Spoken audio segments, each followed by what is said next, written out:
So it wasn't me cutting. It wasn't deliberate, dude. It was an accident. We were pulling pulling too much energy from the ether, as it were. So just give me a second to get things sorted. So that should be up. Let's see if Discord is running. Search.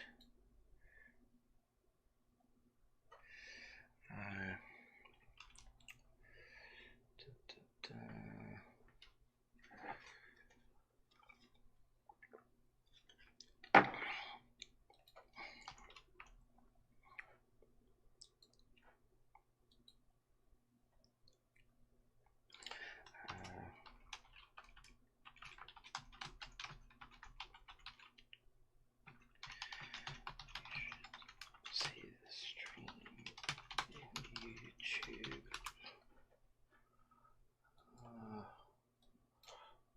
Restore on that.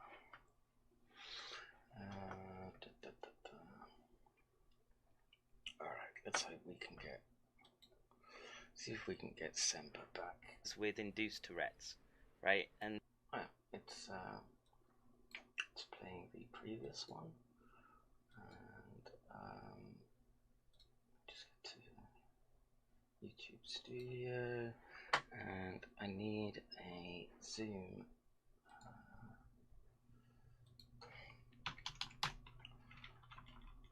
Zoom. Let us begin.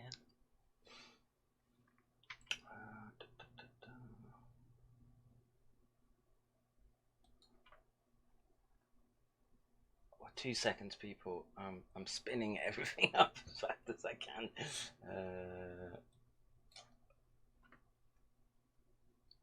And Semper, just keep an eye out in your Discord. I'll send the link there. You have a meeting that's currently in progress. Please enter to start another meeting. Oh, can I get to that other meeting? Really?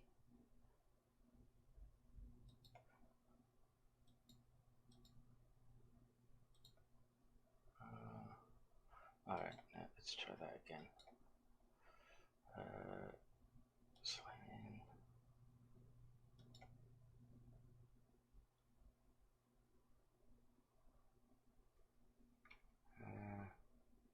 Meetings. No, it's not what I wanted. Sorry, dude.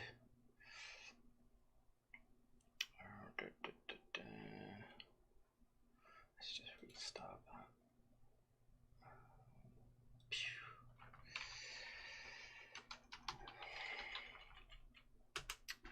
And I hope the comments are flying by. Everyone in Discord is not too unhappy with what's going on. It's fucking hot as balls here, so the ACs are working overtime.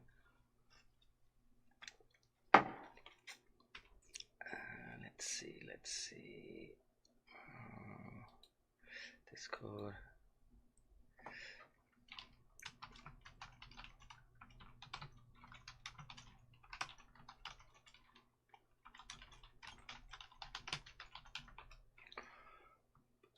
Let's get that over here.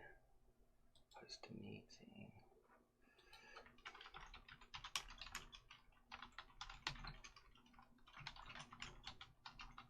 Yeah, just leave the meeting you're currently in, Semper, and then I'll send you a new invite.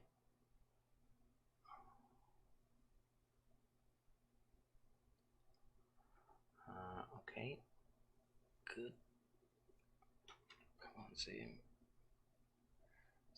Zoom. Alright, so let me just check. It's nothing personal. Over there. And participants.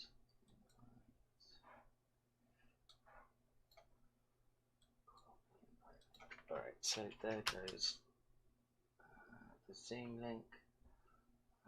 Waiting on Semper, and then we'll. So that was getting kind of cool. It was a good discussion.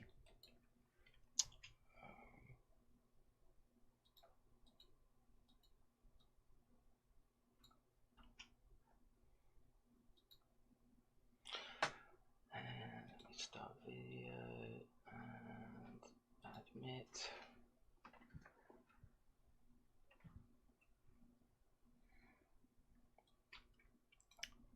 Hey, dude. I'm gonna run and get another drink. Yeah, right. All right, I'll about be that. back in a sec. So Yeah. start it up, Yeah. do your thing, and I'll be back. All right. So let's see. We lost a whole bunch of people, but let's see if we can get some back. I'm very, very sorry about that, folks. And it was gonna get interesting, I think, after that. So please stick around. And let me just get some invites out for this meeting, so people know that we're back online. So I need to get to my channel, and I hope people were enjoying it. The chat seemed lively, and I would like to know Shipper's thoughts on the writing and what's going on.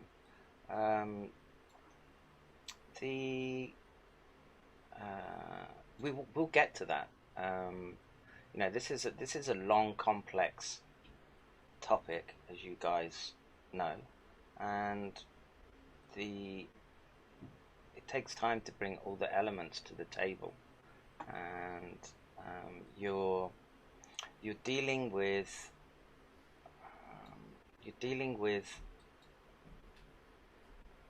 well, you know, there's so many cultures involved right now as well that it makes it difficult to have a coherent message when there's so much conflicting information, and that's what I'm trying to do. So with respect to what Semper is saying about being ordered to wear a mask,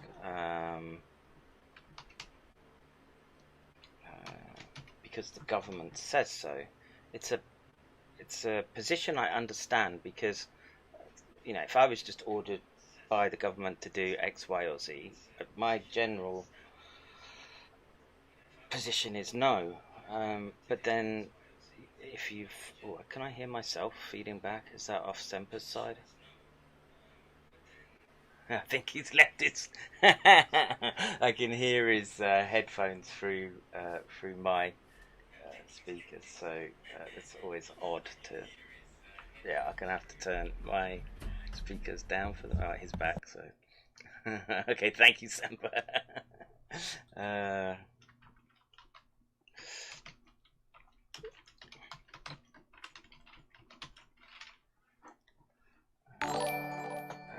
Oh, yeah, Semper just subscribed as well. Thank you very much, sir. And I just want to get the stream information right, and then we're all done and dusted, and then I can blab at you or babble at you for what's going on, and where I hope to take the channel after we've sort of, you know, we've established. I'm sweating balls here. We've established this civil liberties aspect, but then I want to explore the scientific component, and particularly that which might be underlying much of the potential conflagration with the Chinese, and that's the next gen neuroscience type equipment that I've spoke about before, but I think, you know, we've come on a bit even since then, and I think Semper's the kind of person, and his audience are the kind to want to ask questions to actually know what they're dealing with, right? So the good thing about dealing with people that have been in the military is that there's a understanding at some level.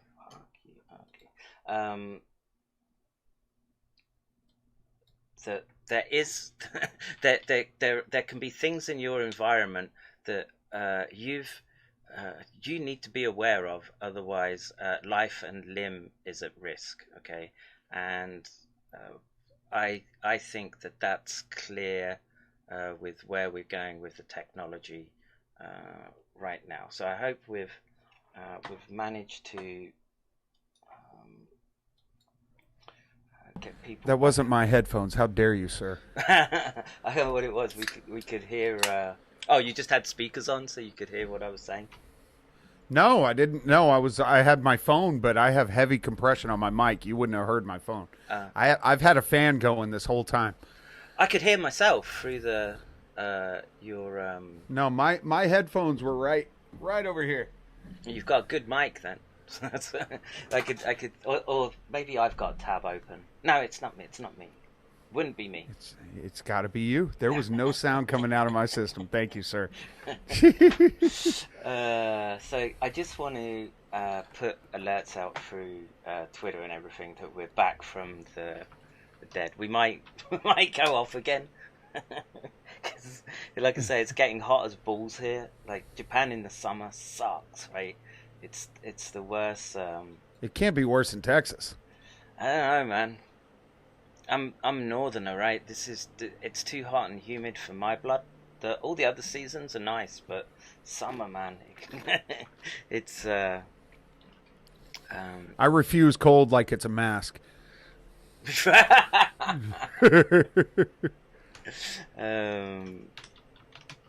me just send these out. And you know what I was saying to the people listening, what I want to do, because I think unless you had more questions for the vaccinations, but I can't. Literally, it's not my area of expertise to really go wading in. I can tell you what I did, right? So my first child, I did minimal vaccines, and she never got MMR. I made them do individual.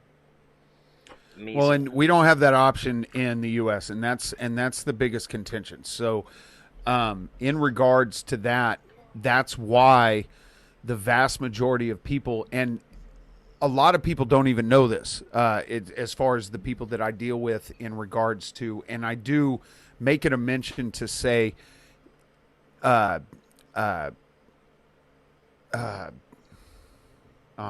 brain dumping it. Severely autistic. Because another thing that, I don't know if the rest of the world has done it, but another thing the U.S. has done is they have taken every neurological issue and crammed it into the autism spectrum. Yeah. And what that does, from the standpoint of a data analyst, what that does is it muddies the waters. So when you're dealing with a system where I can talk to somebody on the other side of the planet,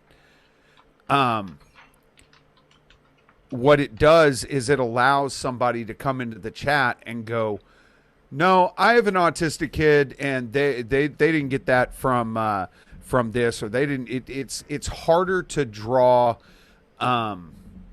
It's harder to draw conclusions from data when you mix in multiple data sets into the same data pool. No, you're just confounding everything. Yeah, but that is also my issue with COVID as well. It's my issue with everything in the U.S. government. Anytime, close the door. Thank you. Sorry. My main issue with pretty much everything that the government's involved in is that the data is just simply not available. You want me to accept, and not you, but the proverbial you. If you want me to accept COVID is what you're telling me COVID is, then you need to give me access to the raw data so I can run analysis on it and see what you're seeing. Because there have been so many times that you've lied to me on so many different occasions that you speaking it is not going to be sufficient enough for me to be willing to give up rights, because I'm willing to give up rights for things. I joined the damn military. Right. But there is a purpose and a reason. When we were in Kuwait, there were things that we could and couldn't do. And the reason behind that is because you had a unit that was operating in multiple areas. And if you stepped outside of what the standard operating procedures were for any given thing, then there was a threat of imminent death. Yeah, it's OPSEC, right? You've got to function around your OPSEC, yes, or you're going to get punished. And this, I was actually saying this whilst you were getting a drink. That I like talking to military people about this, because often military people have an implicit understanding that there can be threats, and it's incumbent upon you to one, assess, and then two, take action depending on the situation that you're in, whether engage or withdraw or etc. Right? That's something that's drilled into you from day one, as soon as you sign that bit of paper. Okay, and I've always found that when I have a discussion with someone that's been actually in the military right the way through it, and had something,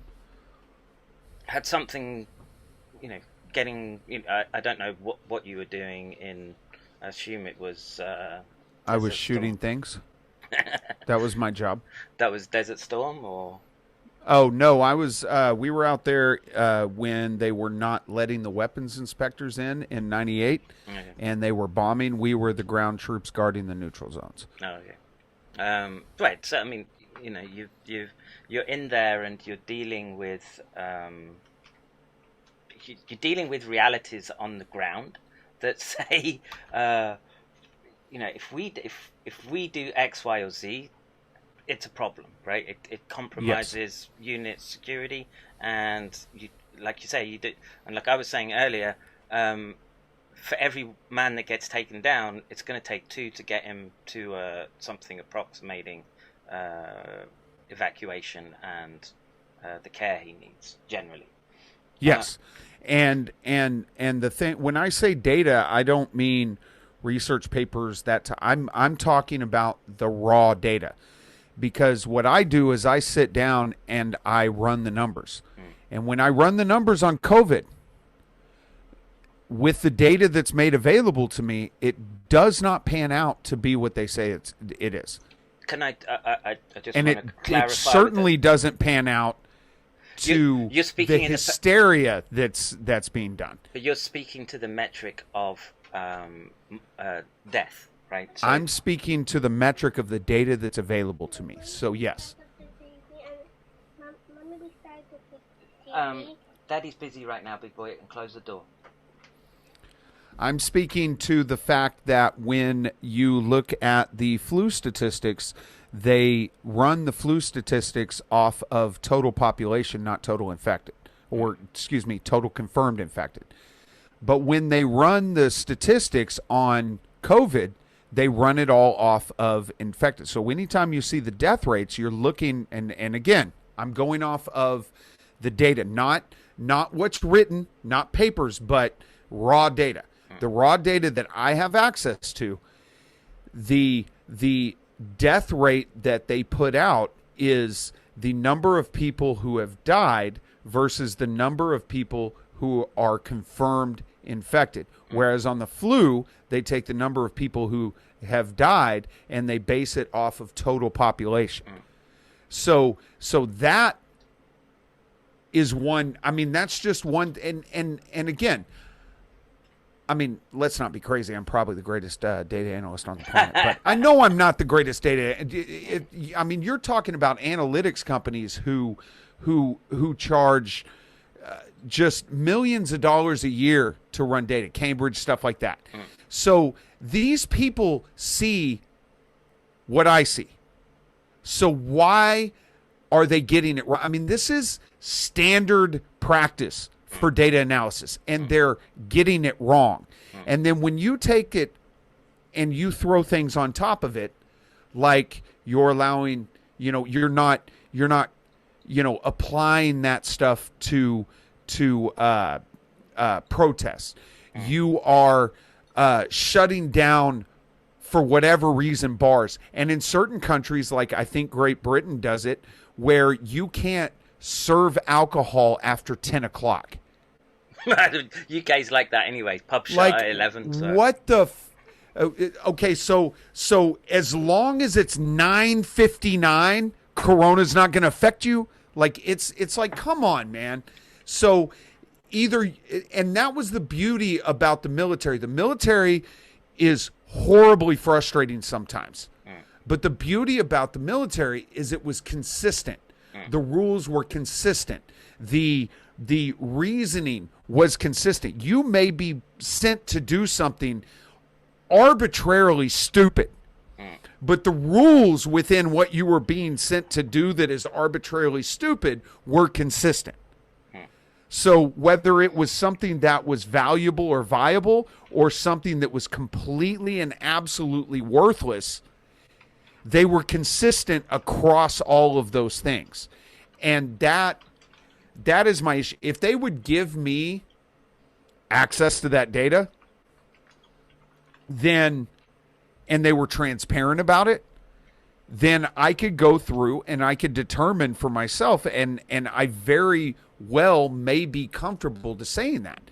But I'm watching them say that this birthday party went on one weekend, and then on Monday all of them tested positive for COVID. Well, there is a gestation period, and it's not 24 to 48 hours. So, yeah, but they're saying it's because they went to that birthday party.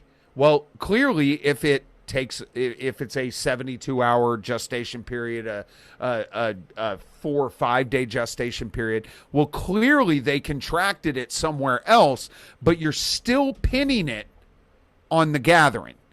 And that is where my main problem comes in regards to this. If you're going to tell me I have to do something for the greater good, then I need to be able to see that for myself. Otherwise, I'm not going to listen to a word you have to say. Not you, but the proverbial you. And those are very valid points, because what I've been trying to do is to avoid overly relying on the epidemiological statistics. So as someone who runs with data, you understand implicitly that once the conditions change with respect to data gathering, no matter where, across whatever system it is. So to compress it down, if I do an experiment one way and I sample data in a particular manner, and then I change that sampling the next day, and I keep changing it, then it makes my data set particularly noisy and difficult to draw any concrete conclusions from. And so this is what I have one word: hydroxychloroquine. Right.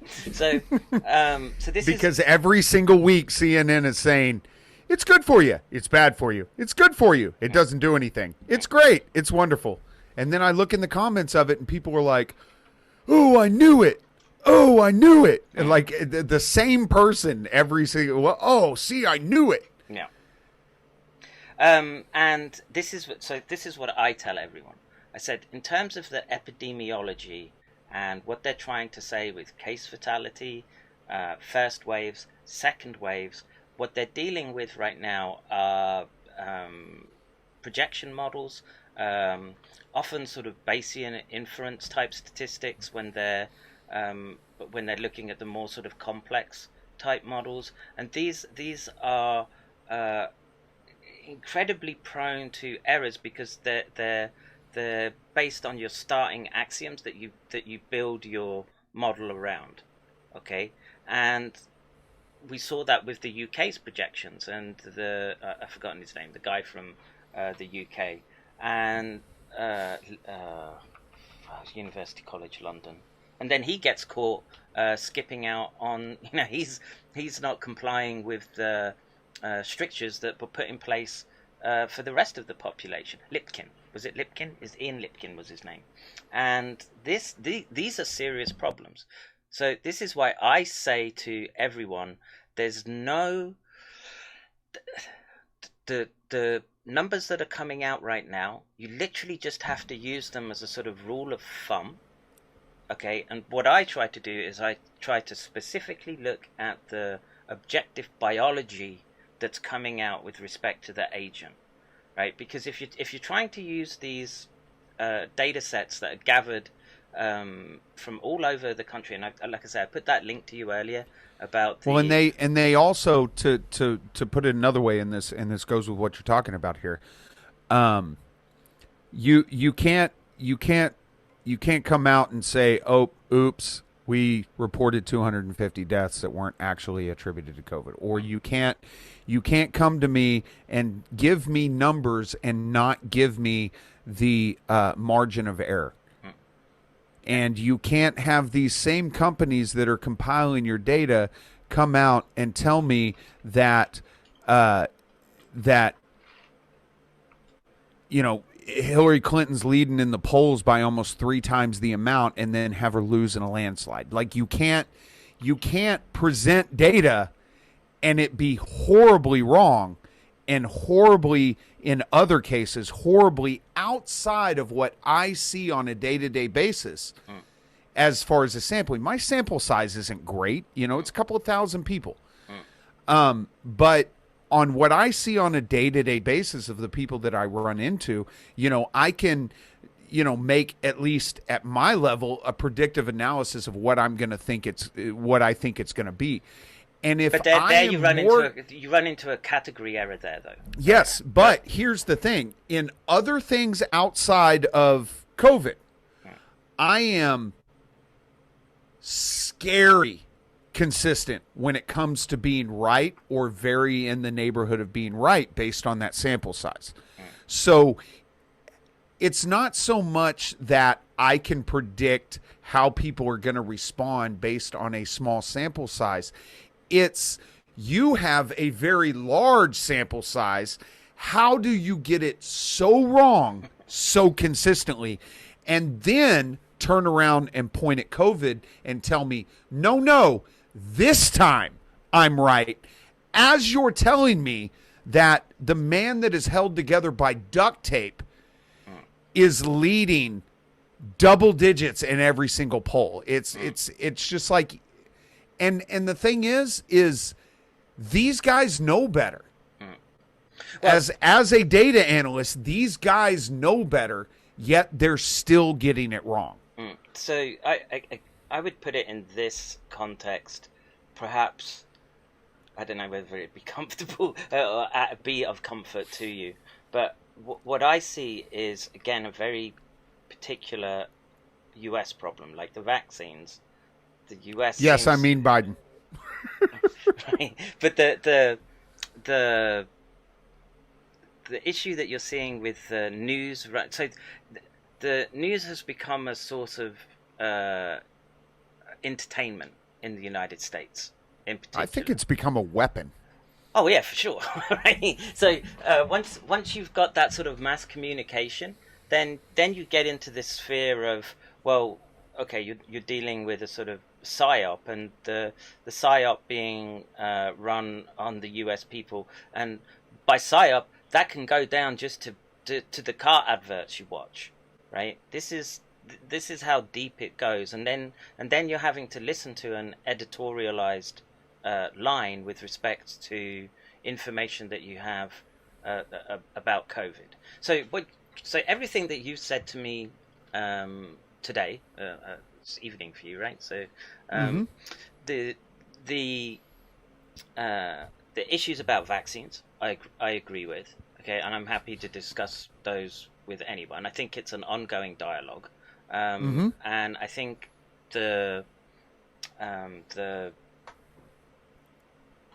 the reason it's becoming something that's important to talk about right now is because they're about to unleash one that, in my personal opinion, and again, for the people in here who don't know me, I spent the vast majority of my life preaching. Oh, really? So I didn't know that. Praise the Lord, brother. Yeah, I have studied the Bible in detail. I have preached on most books, and most of the major stuff that you would preach on, all the way from children's ministry up to college ministry. And never once in my life have I ever looked at anything. And I've heard, because I grew up in the Southern Baptist world where you had the the real spurgy people that everything was the apocalypse. Not one time in my life have I ever looked at something that said there's in tongues. No. That's no. That's hilarious. That's what that is. I knew people who came from. I'm trying to think. I'm brain dumping it.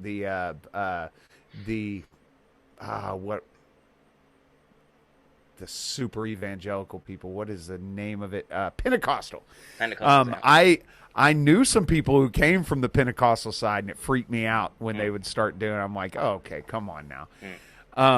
But never in my entire life have I looked at something and thought, there is a very high likelihood we are staring down the barrel of what would meet every single possible criteria of the mark, to include the ability to conduct commerce, the ability to even be able to trade in currency, the ability to walk around freely, and the government being able to stand up and say, you are going to have an identification. And not only that, but have that identification in the spot or the spots that the Bible specifically stated it. Like, there's never been anything that hit every single point until this. And I haven't been convinced. I'm not even getting the flu shot this year, which I normally just go, whatever, it's no big deal. But I so distrust my government that I wouldn't put it past them to have them slip it in there. So, I mean, it doesn't work anyway, and it never has with me. Usually, it creates the sickness. Like, I'll get the shot, and then within days, I'll be just sick as a dog. But I do it because I'm in the medical industry and I don't give a crap, and I've already had the anthrax series. But I'm not doing it this year. Not at all. Yeah, I don't do it. Because I don't trust them. I don't trust them. If every time I said hi to you, you punched me in the face, and then you said, dude, come over, say hi to me, I swear to God, this time I'm not going to punch you in the face. Do you think I'm going to trust that? Yeah, I mean, I hear where you're coming from, and it's interesting that you're a preacher, because I like to, I think when you explore the scientific side, it's useful often to to include a metaphysical component to it, okay? And I would hold on. 008 KLM asked me what I thought of the vaccination guns. Those things scare the shit out of everyone. Have you seen those? Are you familiar with what they're talking about? The air pressure. It's like this. No, except for the fact that it's got like 4 needles on it. Oh yeah. Yeah, that thing was like a torture device. Yeah, it's and this is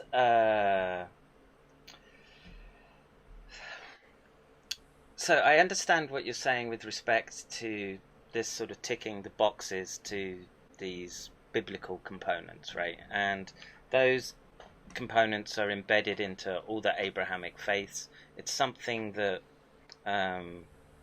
you have to always be careful about the self-fulfilling prophecy that you work towards. I know there's always an argument that that's still God's hand at work, but the premise that the beast is upon us, I mean, I could make the argument that it's already been with us for quite some time, and we're not going to see that big a change. So let's. Well, here's my issue with that.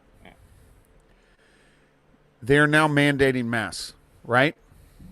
Now, I, as you could imagine, have residual issues in regards to being in populated places where a lot of people are, and there's multiple lines of sights and avenues of approach and so on and so forth. Same, dude. Good. It gets like I go when I go to restaurants, my back is to the wall Sure. the whole time. I have not seen a live cowboy game since I was in the Marine Corps, because I won't step foot in a stadium. I went to my son's graduation, which was in the place that the Dallas Cowboys do their training camps, and right before his graduation started, I started hyperventilating and having a panic attack, and I had to leave the building for a few and then come back in. I'm never comfortable in something like a Walmart or anything like that. But now everyone looks like an insurgent, because they have, in the desert, you have stuff covering your face because to keep the dirt out. And so everybody was wearing some kind of mask out there. It wasn't the surgical mask. It wasn't N95, but they had, stuff wrapped around this portion. So now in my peripherals, whereas I used to see people, now I just see insurgents everywhere. And then I have one way to deal with that, and sometimes it's successful and sometimes it's not, and that's breathing exercises. And now you're telling me that you're going to cover that up as well? Like, I just can't. I can't. And so Walmart, Lowe's, which are pretty much the only two places I go, they've been pretty cool and allowed me to use my military ID and gave me exemptions to be able to go in. But that's kind of one of those things where I've had people tell me, like, I just got my hair cut today because there's an old Navy guy, and I finally got to go in before he closes it at noon. And so I finally got my hair cut, but the place in Walmart where I have the exemption from their little ambassador people would not let me get my hair cut because I wouldn't wear a mask. Yeah. So it's crazy. So let's try and expand the topic, because what I want to do is introduce this concept that, okay, let's say that you're hitting every marker, the metaphysical markers that as a preacher make you somewhat nervous, okay? Or not I don't know, if you've got faith, it's not nervous. And my thing is if they're still going to stand up and tell me that I can't get my hair cut because I won't wear a mask. Part of it is because I won't. Don't get me wrong. Like, if people have told me no, and I've turned around and walked away instead of putting a mask on. But if they're going to tell me that because I'm not wearing a mask,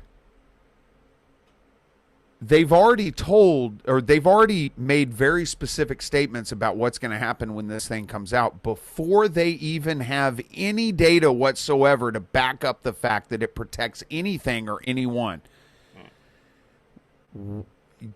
There is no reasonable person that is going to look at this and say, yeah, they're still going to let you be a part of society. Okay, so let's try and work towards... Because if they do, I'm throwing a hazmat suit on and I'm trying to walk in there and say, no, I don't have one, but clearly I'm not a threat. This is a self-contained hazmat suit. And by the way, why don't you care about other people's lives? Because you're just wearing that mask, asshole. And then I'm going to walk off. But I guarantee you they won't let me in there with a hazmat suit on. I promise you. Mark my words. That would actually be pretty funny. I'm gonna I'm gonna record it too. I just want to see if there's some way to keep. I'm trying to find it. The one that I had that was like cheaper, but it was exactly what I wanted. It is no longer available. So I'm trying to find one right now because me and a couple of my IRL people are gonna. If this continues to get worse, we're gonna go down to Austin and we're gonna stand in front of the Capitol building where all the real spurgy mask people are, and we're gonna walk around and we're gonna do interviews with them, asking them why they don't care about other people's lives, because clearly that mask is not the only thing you need to do. And why aren't you wearing a hazmat suit? People are literally dying Why don't you care about other people's lives? And we're going to see what people say. A great great troll. And when I say hazmat suit, I'm not talking about an N95 mask with the little Oompa Loompa stuff. No, I'm talking about, we just found E.T., we need to dissect E.T. with the big old face shield and the hat. Looks like a spacesuit. Yeah. Let me just bring something up. And what we're going to do is, and we're going to head, right? So now I've got a good idea of where to take this conversation with, because I guess that a lot of people that are listening to you are tuned into that aspect as well. Okay, so I think we can speak to that and put it in a vernacular that's more precise for the current age than trying to interpret revelation and prophetic scripture that's been. Yeah, no, and what I do on my streams, because I do have a lot of non-Christian people, what I do is I say, look, if you're a Christ follower, this is what I'm trying to get across. If you're not a Christ follower, listen to the logic in what I'm saying.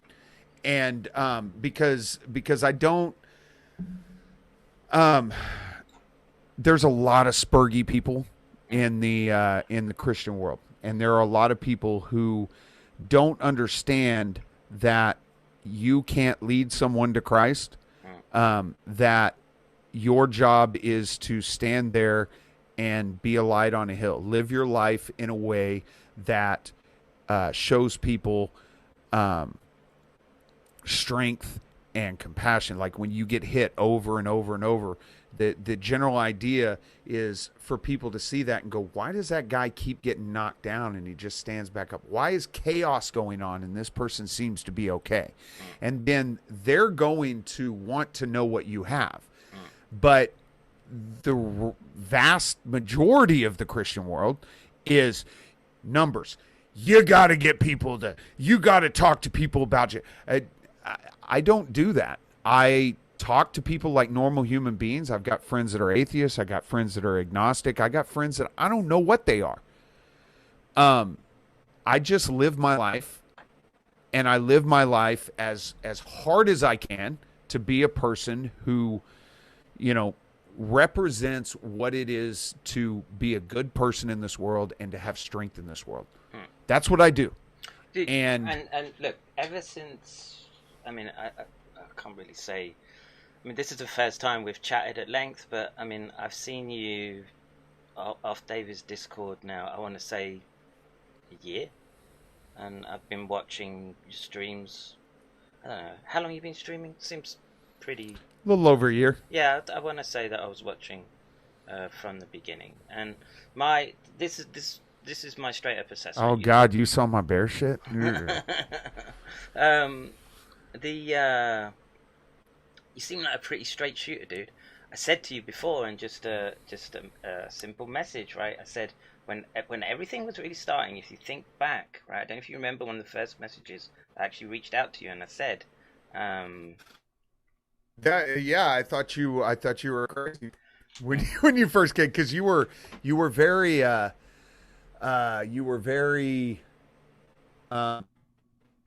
you had a hyper sense of urgency. Let's call it that. and it shocked me a little bit but I did look into it and I did look at it, and it was like, for me, it was like I didn't have anything I could contribute to the overall thing. So I did promote you, and I did send people. Well, now I do, because it deals in the vaccination, and it deals with data in the government, which those are all where my strengths are. But in the beginning, it was like, I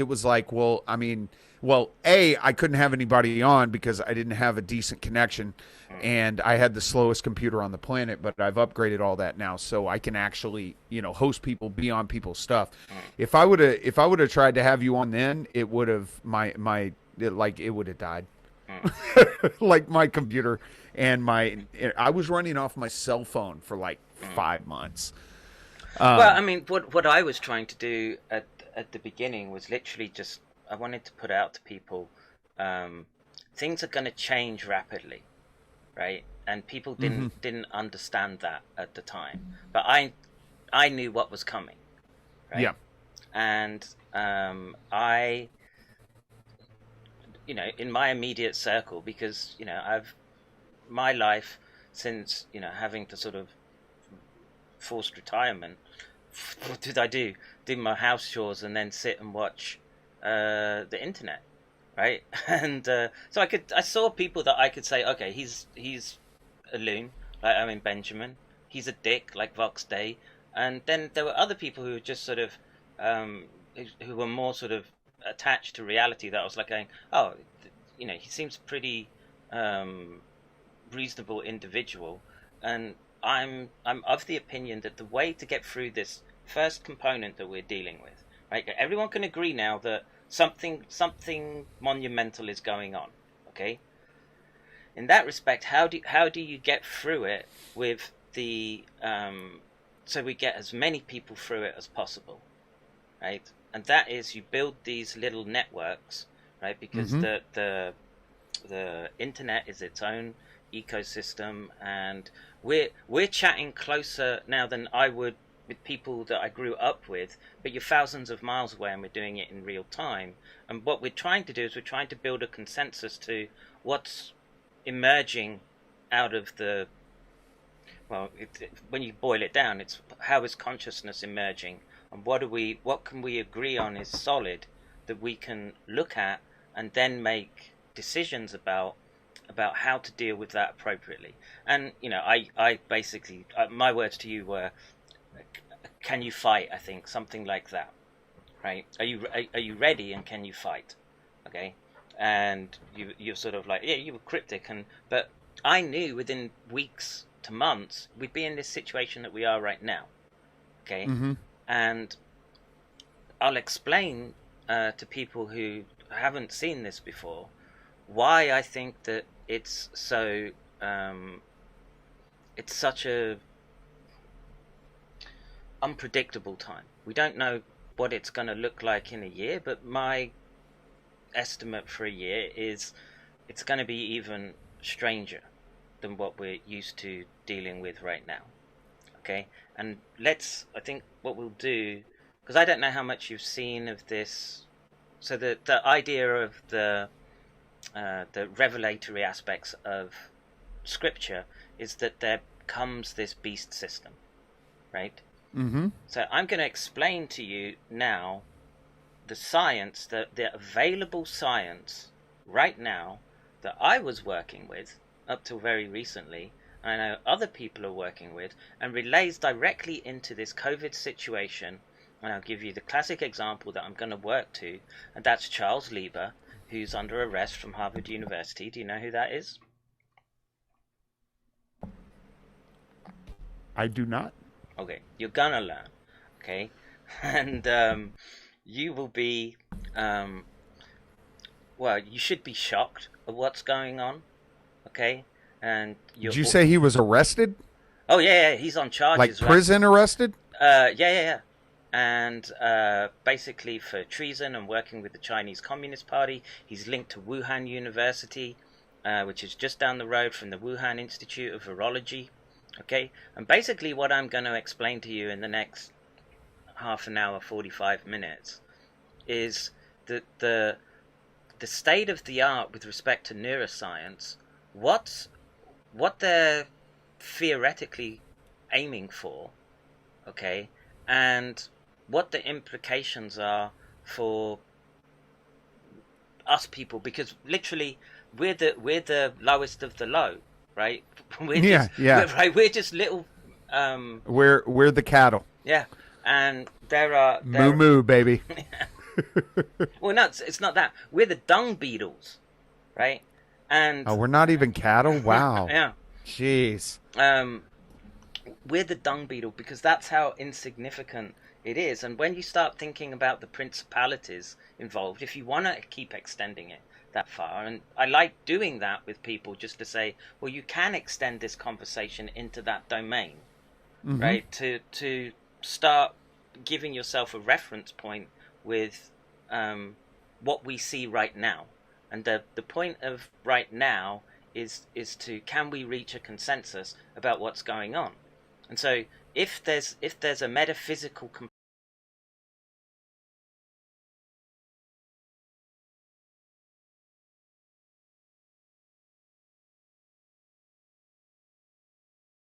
reason, so we don't do that anymore. So it'll be cool to see somebody who actually somebody went after for treason. And then also, I'm gonna have to. I don't know if it's treason as it's. They got him on financials. Basically, it was kind of like how they got Al Capone. Oh. So but it's because he was working with the Chinese Communist Party.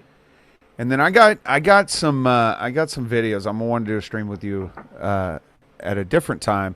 I have some videos about some tech guys talking about some of the success that they're having in regards to interfacing games with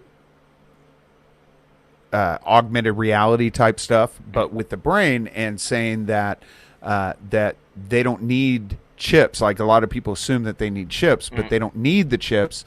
And then they showed some of the stuff that they're doing in regards to input and output in regards to essentially wireless virtual reality, basically. And which, of course, for somebody like me, scares the hell out of me, because how do you know a thought is a thought? Like, if you think of something, how do you know it's you, if they can do? So I want to break that down on a technical level and understand how something like that. I mean, I think to a certain extent I understand in regards to electrical impulses creating certain stuff, but I want to break that down like in detail. So we will do that. But yeah, let's look at this dude that's in prison. All right, so I think we can skip through that. So we did Wuhan. So clearly his last name isn't Clinton because he's in prison. They all tie in eventually, dude. Oh, I'm sure they do. Right, so we've done the Wuhan thing. He's that one guy in Sweden that went to jail for the financial crisis. Right. So, was it Sweden? No, it was. I thought it was Iceland. I don't remember. Anyway, it's that was years Don't ago. we own Iceland? What happened to that? Didn't we buy Iceland or something, or Greenland? We bought Greenland, didn't we? And then you never heard anything after that. Go ahead. Sorry. No, it's okay. So we've done the Wuhan thing, and we know that we can reach a consensus that it probably happened earlier in October. Even Harvard is saying that. You can see this on the screen, right? Yes. We can agree that there's a virus. I don't have to explain that bit to you. I'm going to explain this bit to you, which is what a neurotropic pathogen is, right? Yes. So this is just from Wikipedia, but it's essentially accurate. Neurotropic viruses that cause infection include Japanese encephalitis, Venezuelan equine encephalitis, California encephalitis, polio, echo, mumps, measles, influenza, rabies, herpes simplex, varicella zoster, Epstein-Barr, cytomegalovirus, HH6, HIV. Okay, all these agents are known to pass into the central nervous system. Now, we use the neurotropic properties of rabies in neuroscience for a very specific reason, and that's its ability that once you inject it into a particular location within the brain, it then propagates at a very fixed interval along the axon from a primary to the secondary node in a network. From there, 7 days later, it will label the tertiary elements in a network. So you can track through the brain, and you get this very elegant architectural image of how a brain network looks using rabies virus and its properties to do this propagation. Okay. Now, the problem with using rabies is that it's a small virus, one of the smaller ones. So the genetic package is limited, and essentially it's lethal. Okay. So once you've begun the experiment, you've got 2 to 3 weeks in which you need to finish. right? Because during this time, the monkey is losing its shit, you know, it's going into rage mode, etc. And it's a problematic. No, it's not problematic. It's just the nature of the agent, right? It just is, right? And we use those properties on a daily level in the neuroscience world, okay? And SARS has this property. SARS-CoV-2 has this property. And I'm gonna skip and like the next slides are just basically there to show that. Hold on. What's the difference between SARS and SARS-CoV? So they're both beta coronaviruses. Okay. Now the difference between them is actually what you're looking at the slide right now, and that is that there is this what they call it's the multi-basic furin cleavage site. Okay. And this. Ooh, we like cleavage. The only cleavage you get is my moobs, dude. So that's dang it. And the this cleavage site, this furin cleavage site, sticks out like a sore thumb compared to the other coronavirus. Okay, so that we can't see any progression as you would like a family tree to say, oh, this seems related and we can understand it with respect to mutation as we would understand it. And the ability for it to just develop this mutation for the furin cleavage, they estimate it would be 100 years, 80 to 100 years, just from random mutation. But it suddenly appears out of nowhere in this new variant of SARS-CoV-2. Okay. Now, additional to this is okay. What is the Africa thing in the middle? The Africa thing. Oh, that's a representation of the spike glycoprotein. So if you look at the SARS virus, it has these bits of it. That's why they call it coronavirus, because it has these spikes of it, and it kind of looks like a crown, right? And those spikes are what they call glycoproteins, and that there is a representation of the molecular makeup in terms of the amino acids that make it up, and how they twist and fold to make that glycoprotein, and to have this this furin cleavage site. Okay, so you can look. They'll show you genetic information that's just a series of letters, right? The bases, but you have to understand that you can take that off that one-dimensional page, and because of the properties of each one that code for an amino acid. So once you've got an amino acid, and then the next one and the next one, all those properties add up to whether it's going to coil or make sheets, strands, and then it continually sort of wraps around to make this functional architecture to this spike. And then the sites on this spike, so that the binding site, okay, for the ACE2 is it's not really labeled on here, but this S1, S2 on that African looking picture, maybe if I zoom, oh, it's not going to let me zoom in. Fuck you, PowerPoint. Here it is. So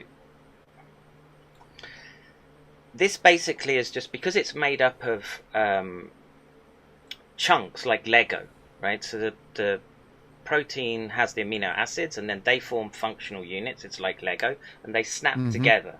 Okay, and between those two units, like so, my thumb is this furin cleavage site.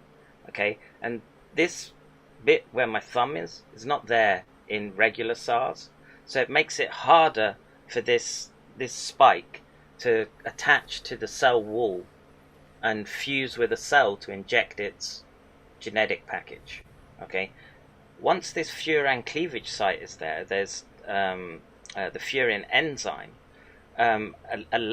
increases the ability of this virus 1,000-fold to bind with the cell surface. Okay, and what it does is it unpeels, then sticks on the cell surface. Okay, and then injects in the RNA that it uses to make copies of itself. Okay. Okay. So this already is an oddity. It's come out from nowhere, and it's unusual, and we can do the analysis. You know, it's a methodology in biology that's as standard as sort of optics for lasers in physics. Say, you know, we don't really understand light at a very fundamental level, for example, but we use it, and we understand how to make technologies to use it. It's the same with biology, right? It's okay. It's no, that actually makes sense. You should use that a lot, because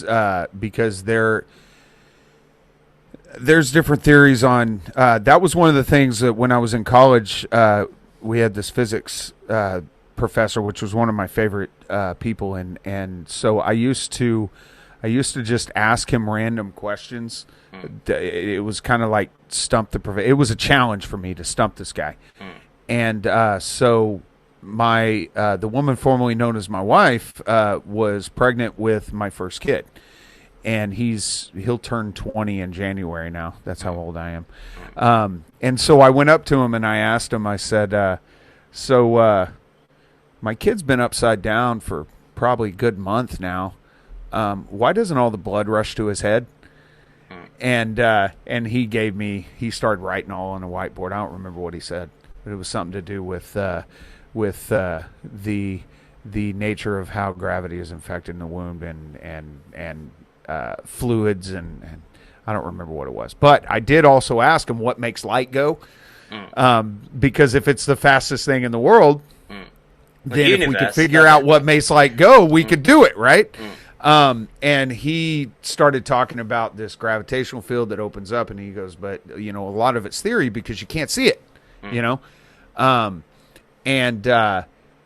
And so that was basically where he gave me that explanation of we don't understand a whole lot about light and how it works and how it's directed and stuff like that. He goes, but we figured out how to redirect it, move it, and do all this stuff. So we don't know, because for me, everything is the how. I need it broken down, and I need to understand what it's made of before I can understand how to use it. And it's the exact opposite when it comes to light. They know how to use it, but they don't know what it's made of, basically. So that makes a lot of sense to me when it comes to the understanding process. And so actually, just in this bottom right-hand corner, that just gives you a relative. I mean, it's just a relative measure between. So the green is SARS-CoV-2, and the red is regular SARS, and that's the difference in the relative difference in the ability of that little red spot there where it's talking about on that structure, that gives it this ability to bind way more efficiently to the epithelial cells. So you asked about why doesn't it soak through the skin? Well, it doesn't have this. It can't bring this capacity into play. If you got it in an open wound, I would imagine it would infect. Okay, but off your skin, it's your skin's evolved to keep these things out, right? That's God gave us these things to help us navigate this realm. And well, we were also told that it stays on surfaces for like 2 weeks in the beginning, which I thought was ridiculous, because what virus survives on a surface for 2 weeks? I would just we're still at the very early stages of the scientific breakdown of what's going on, and this falls back into, I don't dwell on the numbers and the charts because they're flawed right now, and the only way you can do statistics properly is post hoc, right? You have to gather all the data and then go back and do the statistics. Of course you can model and everything, I understand that, but it's just modeling, and in my case, garbage in, garbage out, which is probably something that you can agree with. Oh yeah. Okay, so I explained to you that there was another component to this agent, which is makes it abnormal. Okay, and what they find is that So this is, I'll just read the title. An insertion unique to SARS-CoV-2 exhibits super antigenic character strengthened by recent mutations.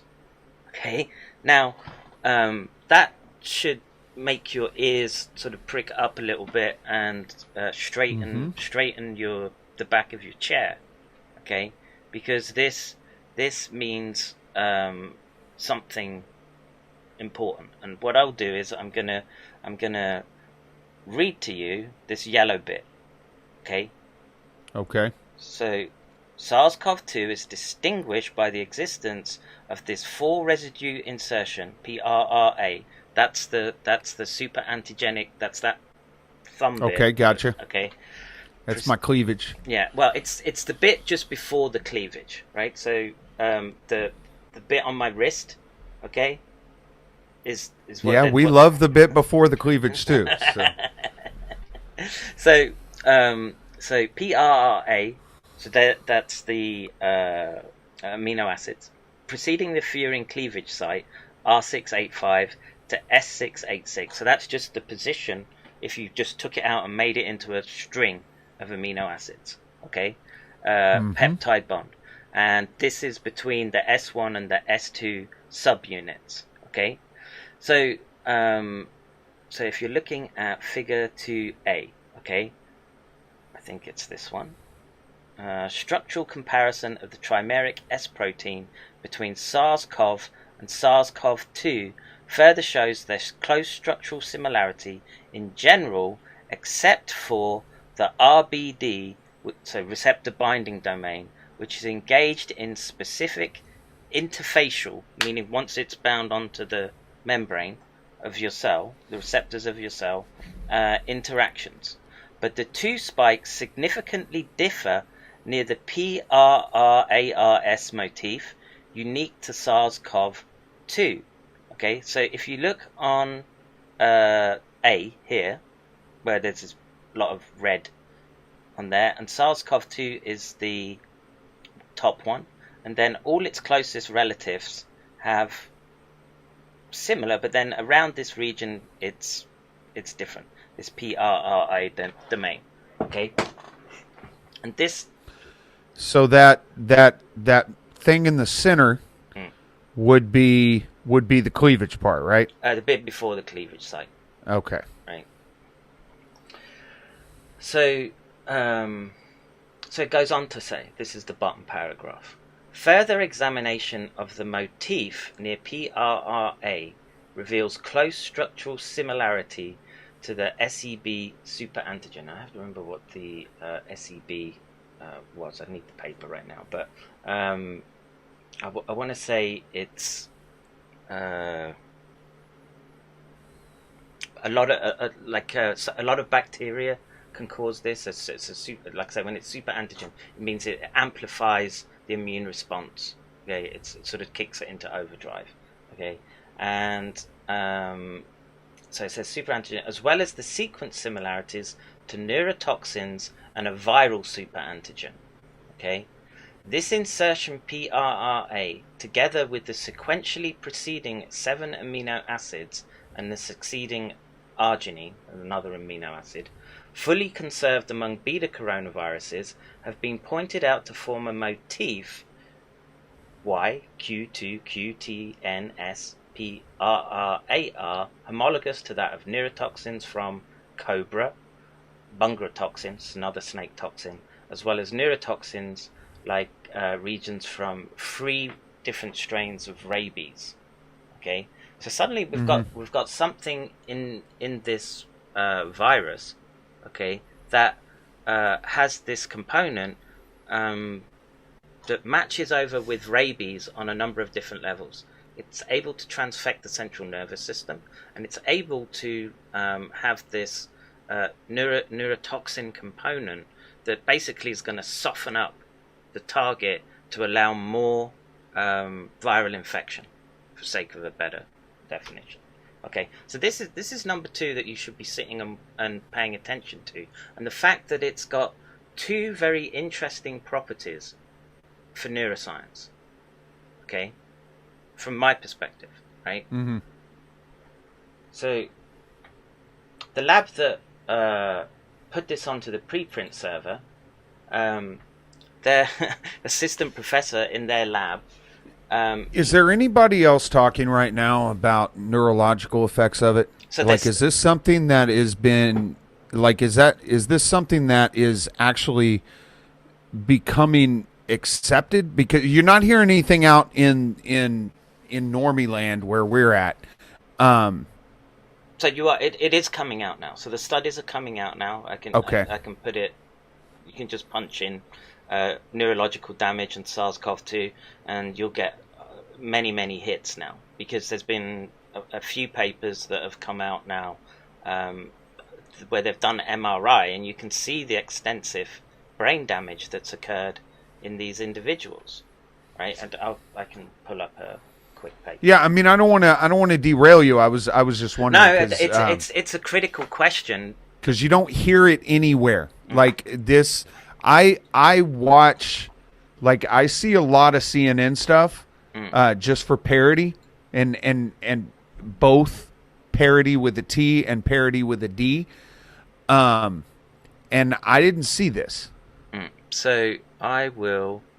So this is a new one which just came out, and let's find another one. Did he die from 2 shots in the back of the head, suicide, or 1 shot to the chest? Or was he walking outside and gunned down in his driveway? 1 to the chest. Got robbed in broad daylight. 1 to the chest, 1 to the head. And the guy that did it drove 200 meters down the road and put the same gun in his mouth, blew his brains out. The guy that blew his brains out was the head of the Chinese Housing Association for Chinese students, which means he's got definite links to Chinese Communist Party, right? So for sure as hell looks like a hit to me. Okay. Wow, in the U.S. they just have somebody do it, and then the police just go, oh, nothing to see here. Let me just look for. So here's one paper. So and this speaks to what I'm talking about a lot of the time. Confirmed central olfactory system lesions on brain MRI in COVID-19 patients that have lost the sense of smell. Right, so you've heard about the loss of sense of smell? I have heard of the sense of smell. Right. So now in this case, they're able to show that people have central damage in their brain in these networks, which I keep trying to highlight to people. Right. And the sense of smell is deeply interconnected into the limbic networks, because smell is one of those primal things that makes you react very quick. Smell also fires off a lot of things. Like you can hit memories from that you don't even remember. Yep. Based off of a smell, and then all of a sudden you remember it. Perfume's another one. Like there are certain perfumes that the woman formerly known as my wife always wore, and anytime I smell it, I expect her to be around. Like, it creates expectation, it creates visual stuff. Like, smell's a pretty big deal. Yeah. And so, like I said, this first paper, this one doesn't show. I mean, you have to know what you're reading, what you're looking at. But this highlighted region is an area of damage. The olfactory tracts are damaged, and the data is there. Let me just. I've got so many papers. I need to read each one. So let's see. So this one is a big paper. It was published in the journal Brain. I'm happy to say I have multiple publications in there. But the caliber of the journal is very high. And this is from the UK. And basically this is again saying that even people that seem to be somewhat asymptomatic, they can come into the hospital and they've got serious amounts of brain damage. And this is very clear on their MRIs. So what has changed from the beginning when you were talking about the potential pass through the blood-brain barrier and now? Because we're talking about a 5-month difference between the last time I had any type of not that the first one was like really a conversation, but in discussing it with you from the beginning and now when you were talking about the potential of going through your blood-brain barrier, what has changed as far as the transmission? So I was doing that off first principles. Right. So understanding the neuroscience and understanding the consequences of limbic system dysregulation.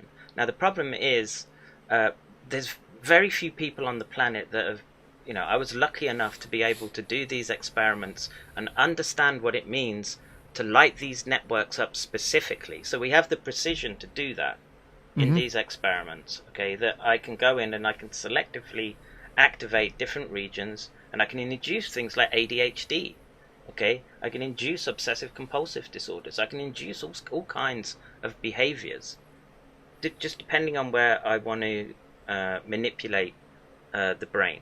Now, pay attention to this top left-hand corner, okay? So let me try and zoom in a little bit.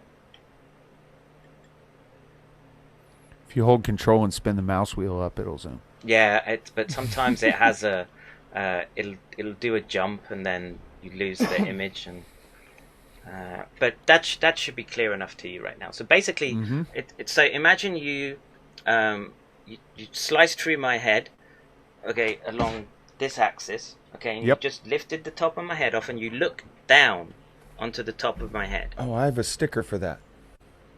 Yeah. Okay.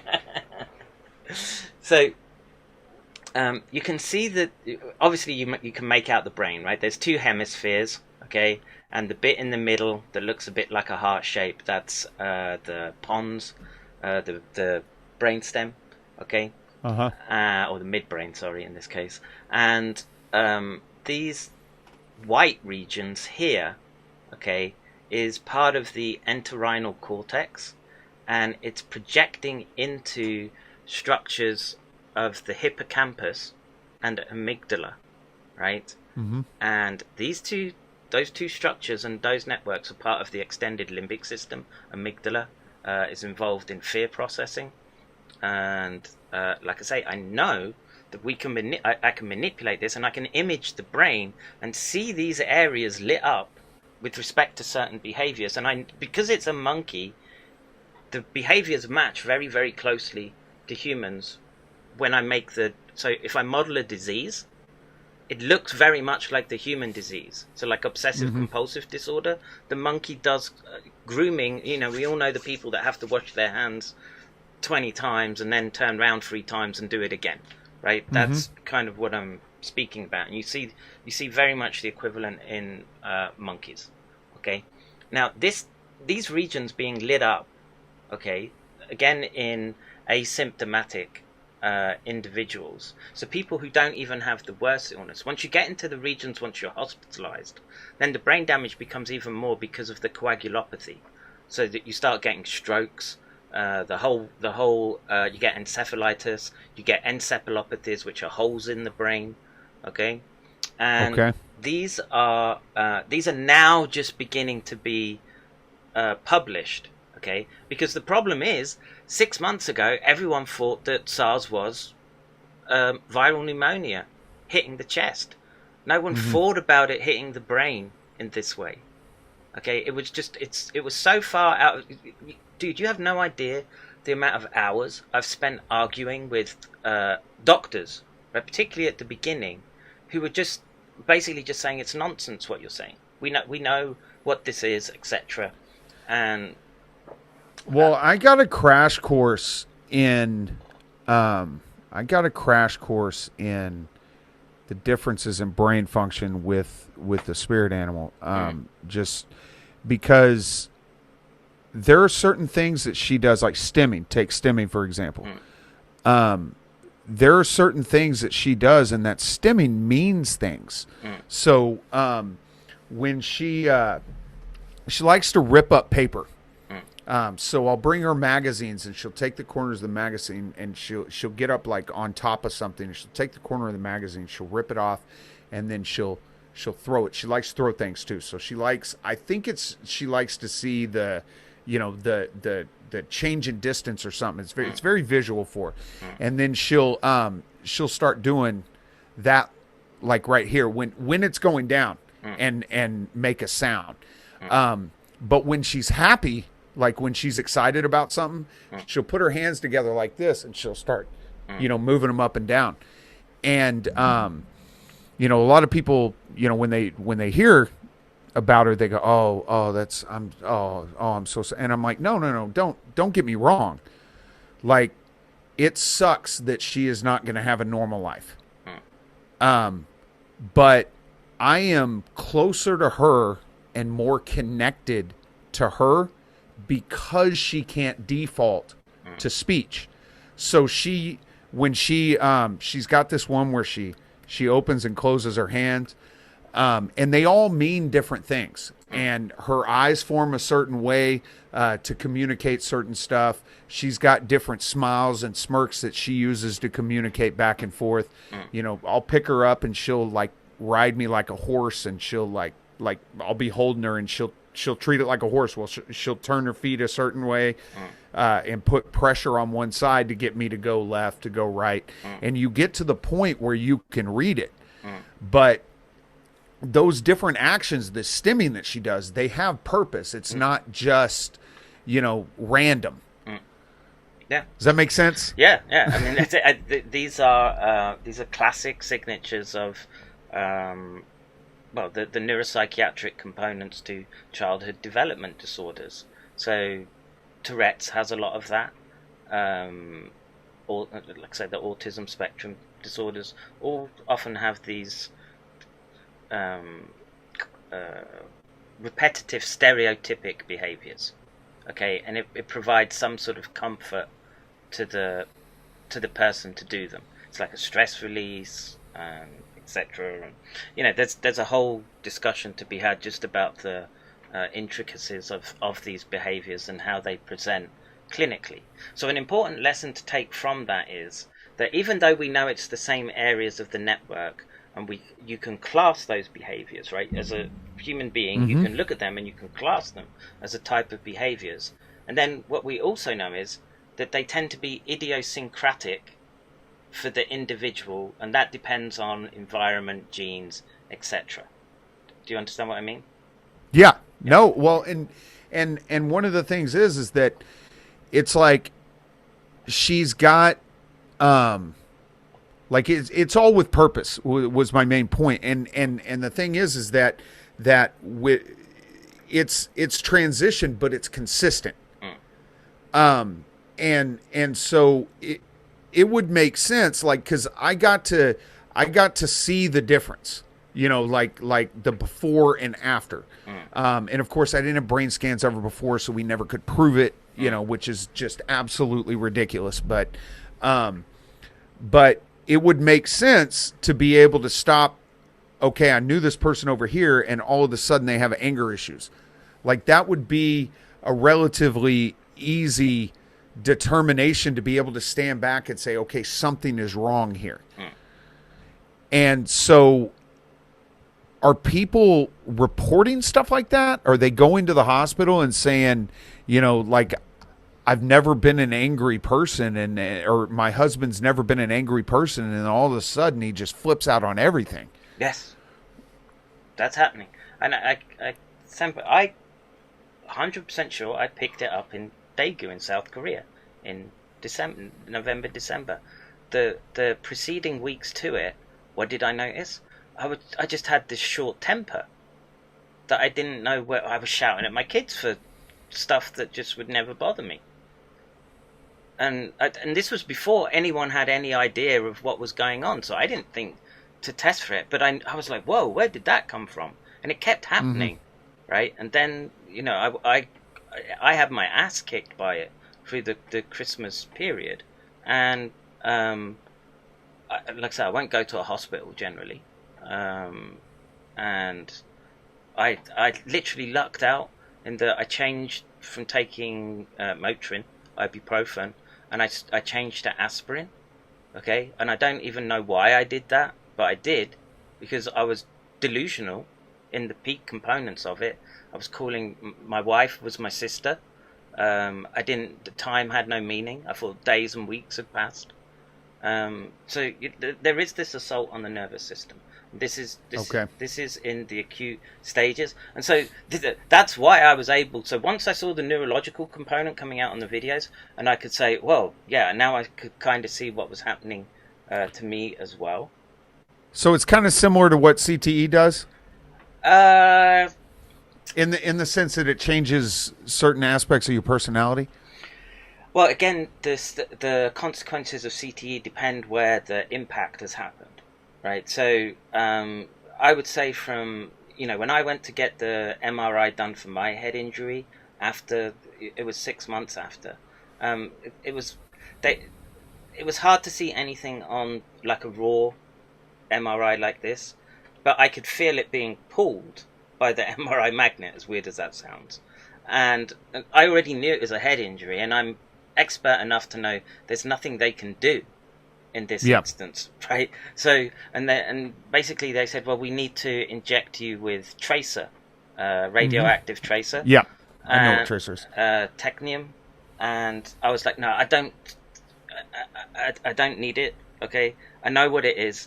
So long as I don't see big holes in my brain, I'll try and live with it as best as I can. Okay, and that was the sort of approach that I took, and I use medication to cover the more annoying aspects of it, and I deal with it. But I can tell you, after I got ill in the December, that I was active before getting ill, so I would be walking or doing something to sort of keep active and busy. After this infection, nothing, dude. I have a job to get off the sofa, and this is a common symptom that's being reported in people. Do you think it has a higher likelihood if you to pass through if you've had previous head trauma? Oh, yeah, for sure. So now, right? So now we understand that it's doing this. The consequences of it causing neurodegenerative disorders like Parkinson's, Alzheimer's, you name it, okay, have just increased exponentially. So if it makes sense, right? So if you were 50 years old and your brain was aging and you were going towards the Parkinsonian state, because something's going to happen to you as you age, right? No one gets out alive. And if your body is healthy enough, eventually the nervous system begins to degenerate at some level, right? Something's going to go. Right. And so if here's the threshold for Parkinson's, and you were down here before the illness, you get that illness because there's already an ongoing pathology that's been ongoing for your life, essentially. You're suddenly put much closer to this, where we suddenly see the overt symptoms. Okay? Gotcha. And so now, and this is an even more worrying component, okay? Everyone's saying, oh, it doesn't affect the young. Okay? But what have we found in the last month? Yeah, see, I have issues with that. Yeah, it really, because I notice the kind of patterns sometimes, and the school thing bothers. So my kids are going to online school. I've got homemade ramen, which I do streams with him sometimes. This is his senior year. He's going to do it remotely. And then my little man, I believe that he's going to be doing online anyway. But there is this huge push by a party of people who, and again, left-right paradigm, two birds of the same wing, two sides of the same coin. We can just put that out there. Yes, we know it's averted, it's part of the beast, blah, blah, blah. But the quote-unquote Republican Party is very vocal that they believe that the school system is an indoctrination center. Yet they're the ones that are pushing to get kids in the physical school, not online, but the actual physical school, as they're telling us that this thing is spreading and we have to wear masks. So that's one of those things where it's the pattern doesn't add up. And so I have a very serious issue with that, and I've taken steps to make sure my kids aren't going to school this year. Yeah. Irregardless. I'm sending my kids I pulled my kids out of school before anyone, but my kids are going back, except my youngest, who was premature. quite premature, and he received no vaccinations or anything. He just seems a bit delayed in everything as far as I'm concerned, and I didn't want vaccines in the mix to confuse everything, and so I know it's his state. You're preaching to the choir on that one. So the issue with young children, right? So before BPD goes, hey, thanks. I appreciate you being here, BPD. Do you think that Corona could be partially the reason that BPD believes that his cat is speaking to him? I don't know if it could be, right? Because the thing is, as you're aging, your brain is degenerating. Yes, of course. Right? And so it's what, 25, 23 that your cells start to break down? Well, it's matured, and then, obviously the body has... There's a point at which you stop regenerating, and it starts degenerating. Yeah, so the brain reaches maturity in the mid to late 20s, okay? And BPD, thank you very much. Good night to you as well.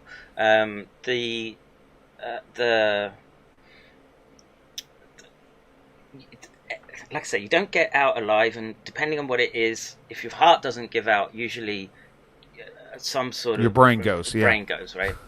And we know already from this virus, okay, that once it's inside the cell, it starts causing changes to what's called the cytoskeleton of the skull, right? So I explained to you earlier about being able to shoot out tendrils, okay, and pierce the neighboring cells, and it does that by rearranging the microtubule structure of the cell, and it causes it to go along and basically becomes a transfection mechanism like smallpox or Ebola. Okay, so once you start acting with messing with this cytoskeletal structure, we know that there are these models now called brain organoids. So they can take stem cells and they can grow a proto-brain, and it starts wiring up and causing synaptic connections, and they can look at these to try to understand. It was a cool neuroscience tool as it came available, because you could watch synaptic development and the cells starting to come together and fire, and it's fascinating stuff. But they exposed these organoids to SARS-CoV-2. The microtubulin structure of these cells is massively rearranged. Okay. Now, in an instance where I would put forward the premise that we should probably think about this more as a neurotropic agent rather than this systemic illness.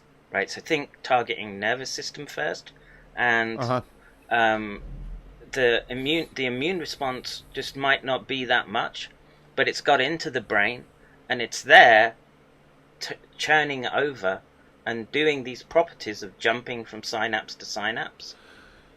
So what kind of situation would make it differ between actually passing into the brain and not? Does it always pass into the brain? Yeah, my guess is that its primary target, right? So most likely route of infection is through your nose, and once it latches onto the olfactory epithelium, this is so we can look at some of the next slides. So these were new slides that I put in for Kev Baker, but so.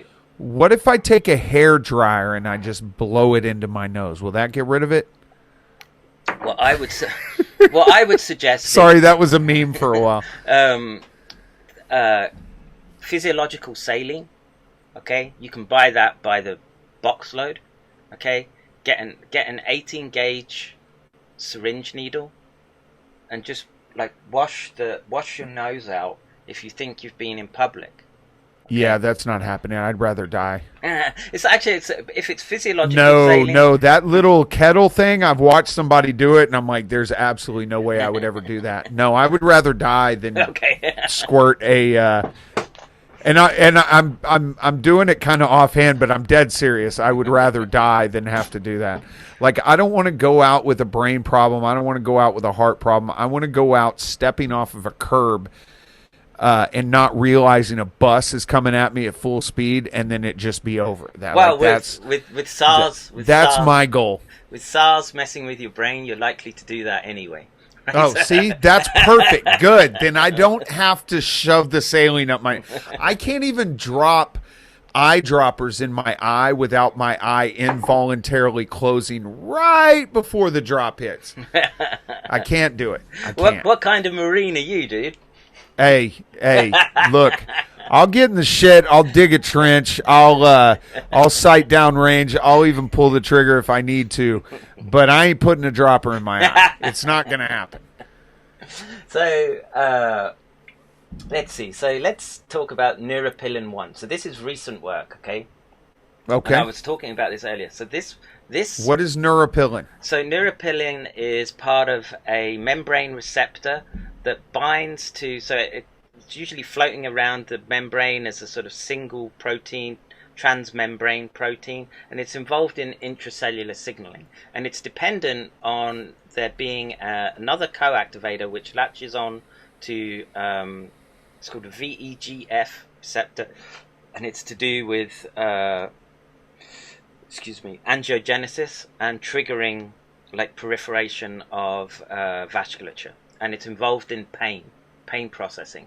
And when these two dimers meet, it causes a cascade in the cell that signals all these different messengers. It's complex actually, and if you get essentially, it's one of these pathways that you can get chronic pain. Okay. And so. We look at that binding motif that I was explaining to you earlier, and then we find that there's another component latched onto it, which is primed for this neuropilin 1 receptor. So again, you've got another highly adapted component to that thing that you described, like Africa, right? That, in theory, in evolutionary theory, just shouldn't be there. Right, so there's multiple markers now in this agent, this virus, that look engineered, right? And it doesn't. And the thing is, the engineering is very simple. Like I said, you just get the sample, and it could be the sample from those miners that died in 2011, 12. They take that sample, and then they just start growing it in monkey. Big vats of monkey cells, right? And then they take the most potent one, they inject it, they see which one is the most lethal, or they feed it to pigs, and then they see which one dies the quickest. They take it again, and they keep passaging it through these cell lines, and that's how this thing has suddenly emerged with all these tuned receptor sites on it. Okay, one would be suspicious enough, especially like that furan cleavage that's so far away from its nearest neighbor. That alone is enough to raise suspicion. Okay, once now you've got that super antigen in there that codes for the neurotoxin, rabies neurotoxin, dude. Okay, that's another thing that should just make you go, oh, hang on a minute, this isn't everyday stuff that we're dealing with. And now we've got a third one with this I forget, but this C and R is what they call this code that has a reading frame, and the C and R is part of what they recognize as a partial sequence, and that they can see that its C and R motif binds it has a high affinity for the human NRP1 receptor. This is another big problem, right? Because you've got 3 markers that should just take decades and decades to occur with respect to random mutation. Okay, not just one. We've got multiple ones now, and then there's some evidence that it maybe targets the CD147 receptor, and that's the one HIV goes after, and targets the red white blood cells. Okay, So there are multiple, these are signatures coming out. This is in the scientific literature, and you can, this doesn't just pop out. You can follow the references back to where the work originates from, and you can see how things have changed. That's the whole point of having this structured component to the scientific method, right? Mm-hmm. So things don't just come out of nowhere. We can say, oh, that has similarity to that, and that comes from that, right? That's the whole point. Yep. We're looking for same thing you do in data analysis. Yeah, you're looking for causality of some form or another. Okay, so this was the one out of Arizona. Maybe I thought it was Texas, but so SARS-CoV-2 spike protein hijacks VEGF-A neuropilin-1 receptor signaling to induce analgesia. Right, so this becomes a problem now with the asymptomatics. We know that asymptomatics are spreading for a long time, okay, and they probably don't feel, like I said, they don't feel ill because it's like they've taken a bunch of Motrin because they've got an analgesic effect going on.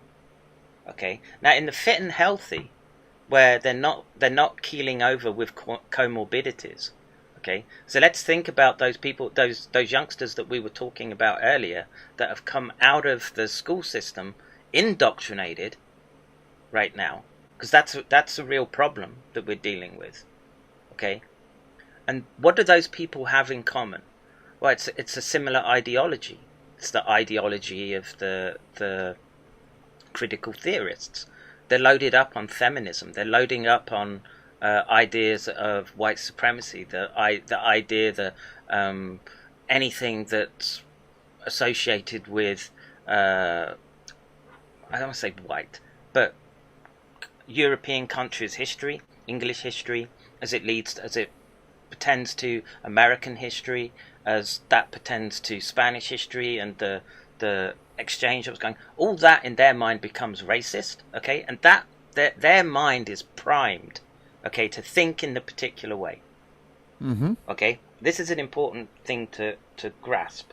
Okay, so people who would perhaps normally feel unwell are not feeling the symptoms because of this analgesia, and it's impacting the brain in the areas where you get the drive for the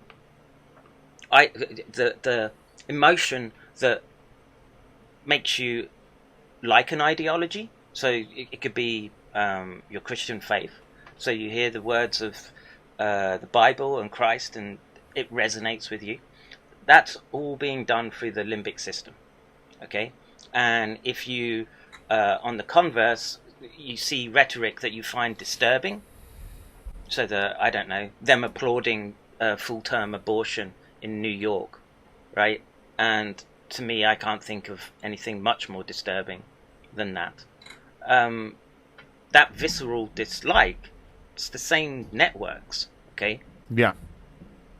It's just, it's just the spectrum. Well, and that goes to a completely unrelated discussion that I've kind of been, I guess, easing into recently, which is like I posted on my Twitter, in regards to hurt feelings, because I've been hearing a lot about hurt feelings, and my question on my Twitter, which I guess didn't get the greatest response, but I'm considering putting a stream together on it, because it doesn't make sense to me. Like I sat probably, I would say most of Friday as I was working, like the whole time I was just trying to come up with different ways that somebody could quote unquote hurt my feelings, right? And I couldn't come up with anything. And like, so I've got this, which is, not cool, but like you can make fun of it. Ain't gonna hurt my feelings. What is it? And then what? It's a scar. No. The serious lack of hair. Oh, dude, versus yes. when I was in my 20s. Yeah, same, man. You're well endowed. So compared to me. now it's not bad. I'll be 43 on Tuesday. It's not bad, but it's still, I think I look better in a hat. So I wear a hat all the time because I like it. And, but, somebody could say something to me and that's a deficiency that I see in me because of my age. But it doesn't like hurt I might laugh at you and call you a dick, but it's not going to hurt my feelings. And so I try, okay, well, how do you get hurt feelings? Like, and so I started looking into that, and then that led me to believe, led me to start thinking like the thoughts that are in your head, where do they come from? Right? And how do you validate those thoughts? Because there's no contrast. You either think it or you don't. At the end of my intro, it says, I said, sometimes I look around and I think maybe I'm the crazy one. Do crazy people even know that they're crazy? And so if you had a change like this, let's say this thing came in and it severely changed something. Would I notice it changed? Is it going to be like a woman who, no offense, ladies, like a woman who has hormonal changes on like maybe premenstrual or stuff like that, and then they get really upset about certain things that they wouldn't normally get upset about, but they don't realize that like the way they feel about it is valid. They just don't realize it's been amplified. Yeah. Or that in a normal way, I wouldn't normally get this upset about this. So it doesn't mean they're feeling, you hear this, ladies, especially you married ladies, it doesn't mean their feelings are invalid. It just means that their reaction to it is amplified. I'm offended because I can be.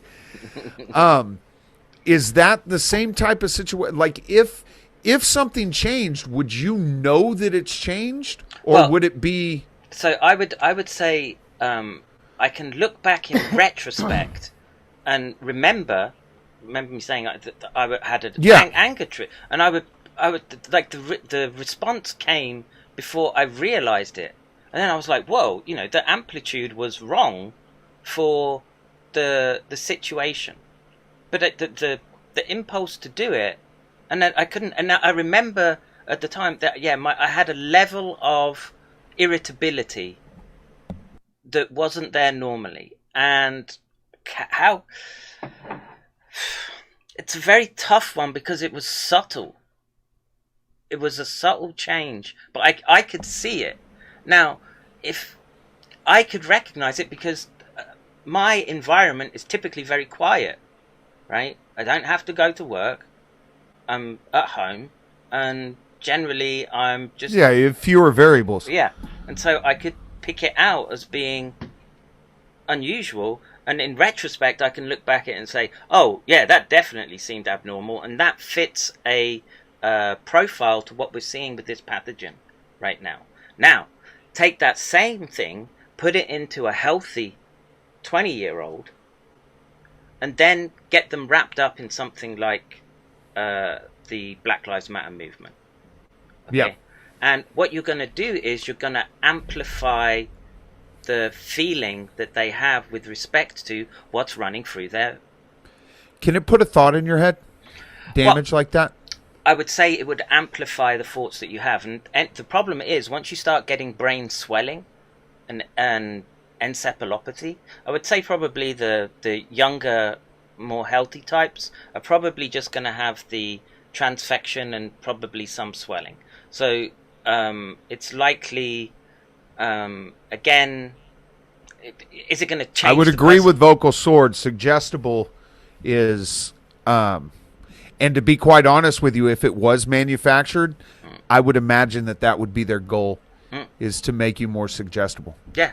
So, especially with the way that the media handles stuff, and the fact that they can change something that a week ago they said the exact opposite, and you still have people that are going, oh, okay. Yeah. So these are the tell signs that you have to start looking for, right? So, these are, I've had this conversation many times now with people to try to go from, well, it's not viral pneumonia, this is something different, okay?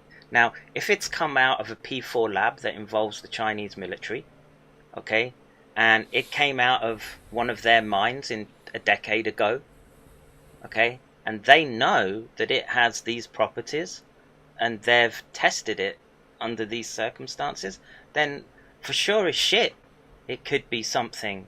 Maybe it wasn't intentionally released, but they were investigating its properties. We do that all the time. Yeah. Can I move in? Thank you, big boy. So it might not have been deliberate at the time. We don't know. No one's ever going to know. It's like it'll be another 9/11, okay? And as it came from a lab, it could easily have been salted around the lab, okay? And we know that there's one postdoc that's gone missing from that lab, and we can't trust anything that they say. They still say that they don't have any casualties. It stopped at 90,000. Yeah, I don't trust anything anyone says at this point. Yeah, especially the Chinese. If it gets released, and like I'm at the point now to where if any mainstream news outlet says it, yeah, I'm gonna default to being skeptical automatically. I mean, because of the way they've shifted stuff. So I would put it in this context. The mainstream now are starting to realize, because the scientific literature is catching up to what I was saying all those months ago. Mm-hmm. Not that many months, it's just a few months. But I just had that head start at something, right? It's luck of the draw, like you saw the pattern. Yeah, and so I could make. Well, I started watching, and then I tried to do something, right? And you talked about that as well. Is that, well, you try to at least set an example for those around you, so that you can so that in confusion they can look to you, and you can say. And part of what I've been doing all the time is, don't freak out about this element. What I'm trying to do is to educate people to the point that they can. They understand what they're looking at, and then make appropriate action. We know it's survivable, okay? And I would say, going from my experience, the effect on the brain is recoverable to some extent. I'm still having issues, but then I had a brain injury to begin with, okay? Yeah. So, and I'm older. I'm 47, 48, and I'm in my last 20 years, dude. Have they done scans of younger people over time to see if it repairs itself? Well, we're only just getting the first issues out. So that brain paper that I showed you, where we could sort of see that we don't have time yet. We need to look at 6 months, a year. And what I would be doing right now is sampling as much as I could these people engaged in these activities that are highly ideologically driven at the moment. Okay, now it could just be, a confluence of events. They happen all the time. It doesn't have to be a deliberate event. It could just be one of those.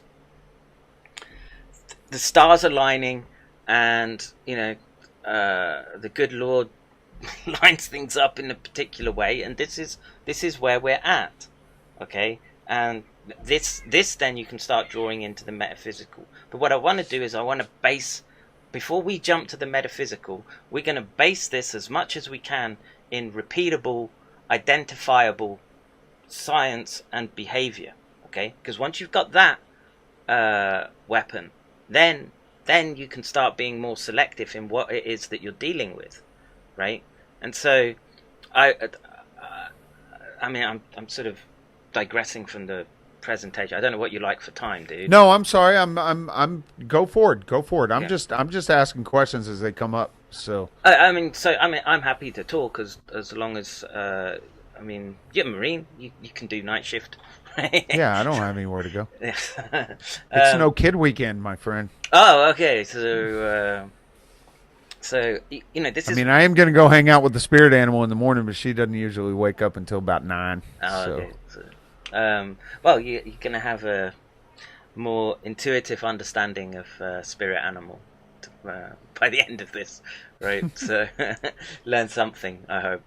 And the I'm gonna because where I was gonna take the conversation, it's better to save it as we progress further, because like I said, we need the basis first. Okay, like if you wanna be in God's grace, you need the tools of the word to begin with, right? You need those before you start going out as sheep among the wolves. So I don't think I have to do this bit about the analgesia, right? But basically, the study's pretty thorough. I think it will be accepted, and it shows this analgesic effect, right? So this paper's came out pretty. So there's been a stack of papers that have just come out in the last month. Okay, Neuropilin-1 facilitates SARS-CoV-2 cell entry and provides a possible pathway into the central nervous system because it's on the epithelial lining of the nose, right? So now we've got this very active mechanism, which I was warning about, because people were like, well, how's it getting from the nose into the central nervous system, right? Because people want this lock and key idea of how viruses work, etc. And yeah, that's good biology, and now we have it. This is the experimental proof of that. And so literally doing the histopathology, so this is autopsy data from people that have died from SARS-CoV-2. They can track the passageway past the olfactory epithelium into the olfactory bulbs, okay, and they know that neuropilin is a key factor in this, and this they were using mice, and this is more autopsy data, and basically all these dark brown stains are where they can identify the virus infected. Give me a second. Kids, keep the noise down.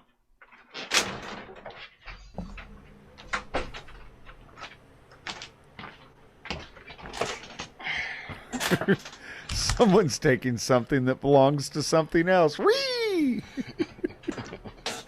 Let's see. Yeah, so literally we have the technology to, and this is called antibody staining. So we can raise antibodies against specific proteins, and we can tag them in cells. It's a highly precise science, okay, to do this, to be able to tag cells. So these brown cells, the antibody has got inside the cell and has tagged onto proteins, okay?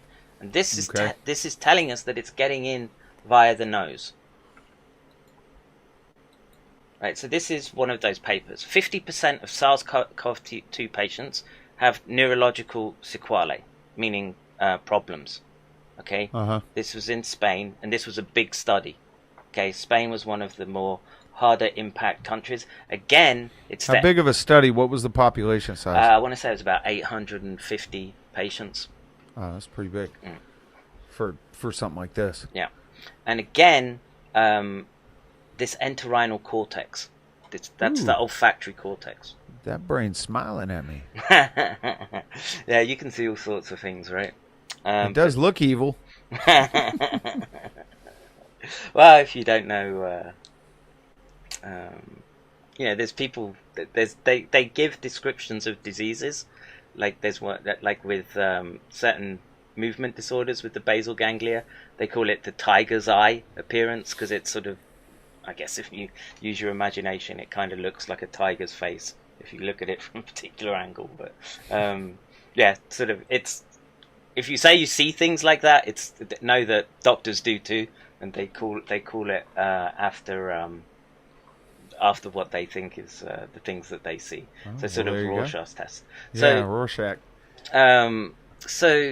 Again, so these are different images. This one there, that's an encephalopathy, I think. So he's literally got a hole in his brain, and here you can see more figures. These are the CT scans of the chest.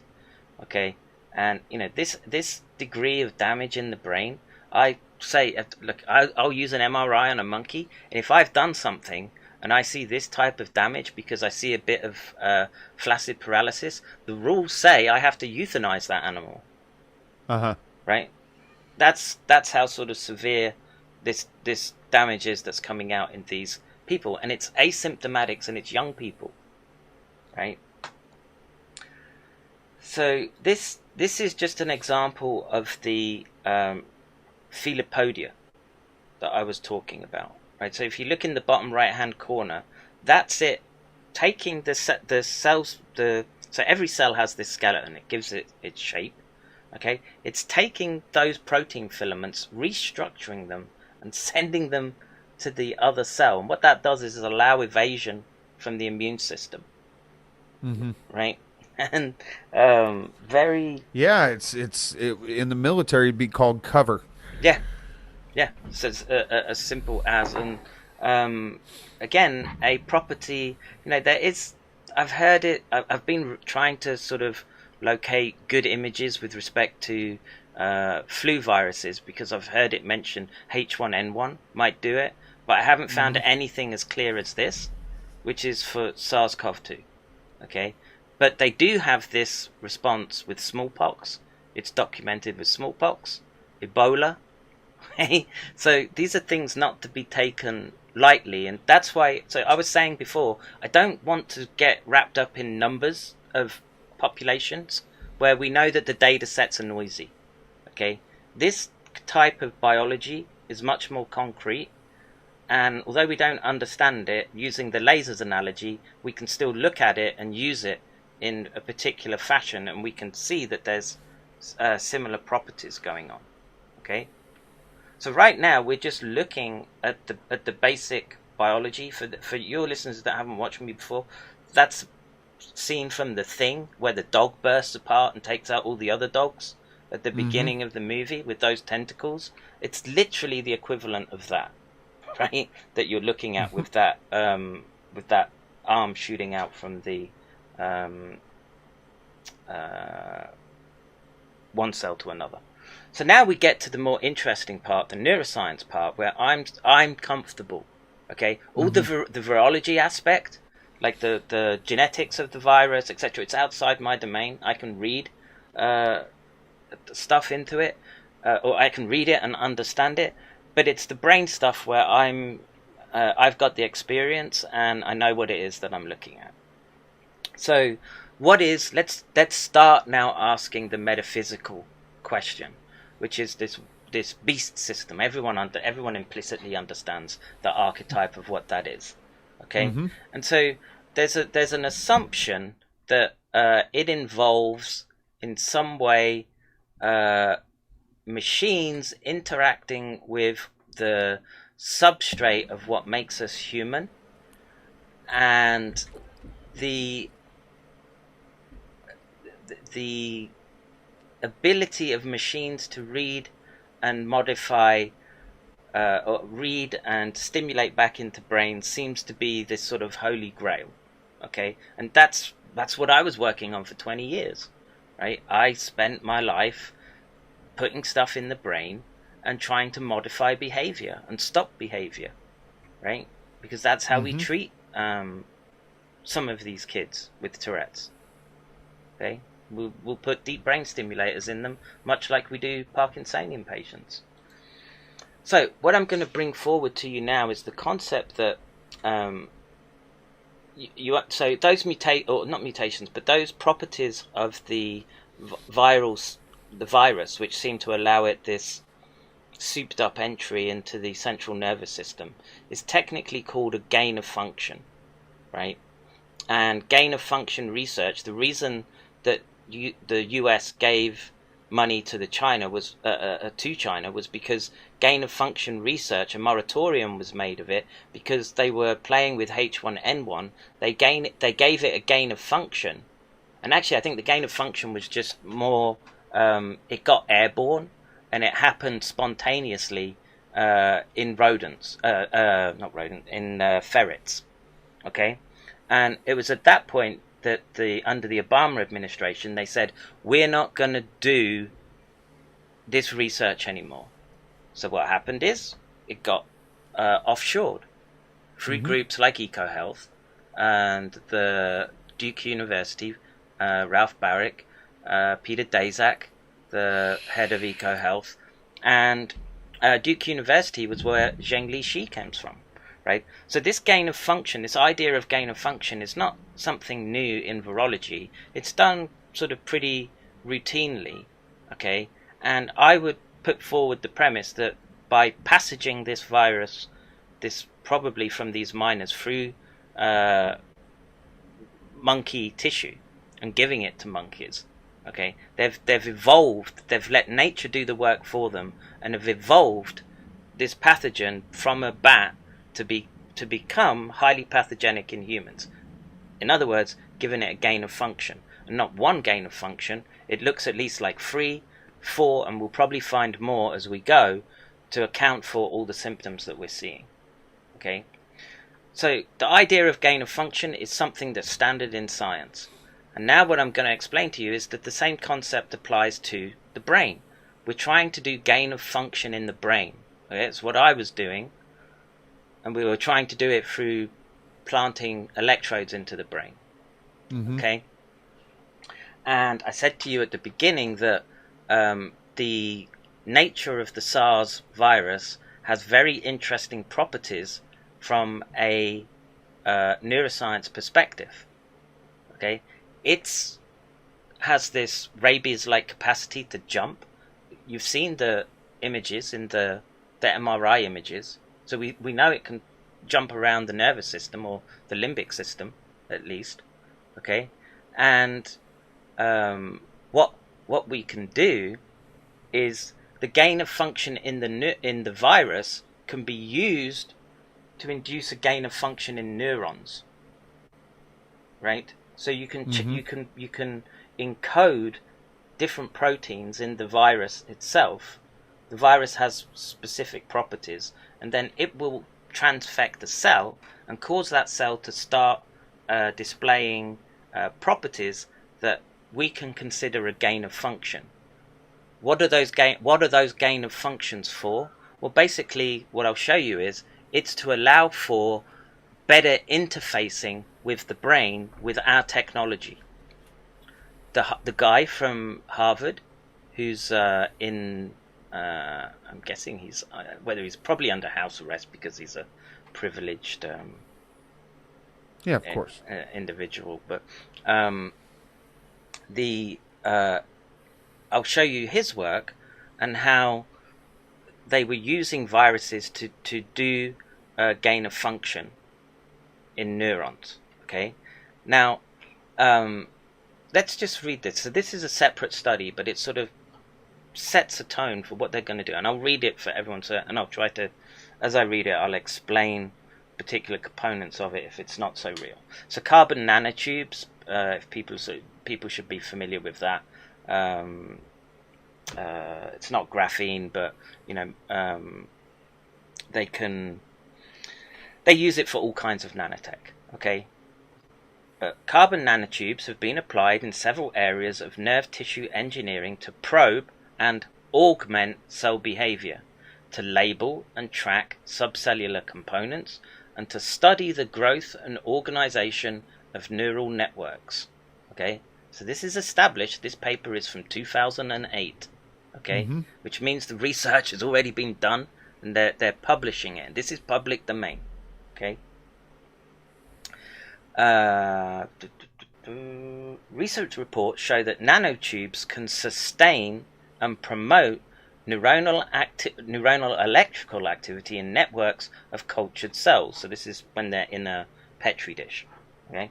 But the ways in which they affect cellular function are still poorly understood. Here we show using single cell electrophysiology. So that's a technique that I specialized in, where you're using micro manipulators to move an electrode towards a cell so you can hear its activity. Okay, and it's got a tiny bit of electrical activity. We can record that, amplify it, and we can listen to it. Okay, and we can then take that, and we've got a sort of set of data. I don't believe you, Michelle. What's this? She's going to bed now. Actually, I wonder is waifu in that? I'm talking so much, dude. I'm gonna shout at waifu for more tea. Hang on a second.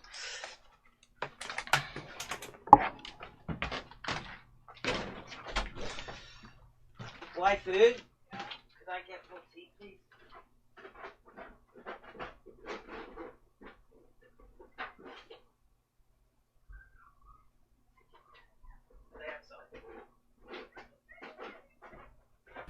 It's a nice Dell keyboard he's got in the background there.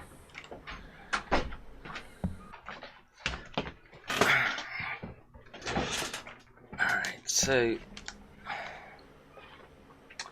where was I? So, yeah, single cell electrophysiology techniques, electron microscopy analysis, and theoretical modeling that nanotubes improve the responsiveness of neurons by forming tight contacts with the cell membranes that might favor electrical shortcuts between the proximal, so the proximal just means closest, and distal compartments of the neuron. So the distal is where the axon projects, and is there a Kit Kat left?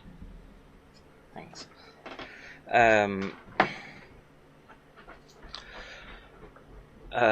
the axon goes and projects to the next segment of its network. Okay, so axons can be quite long.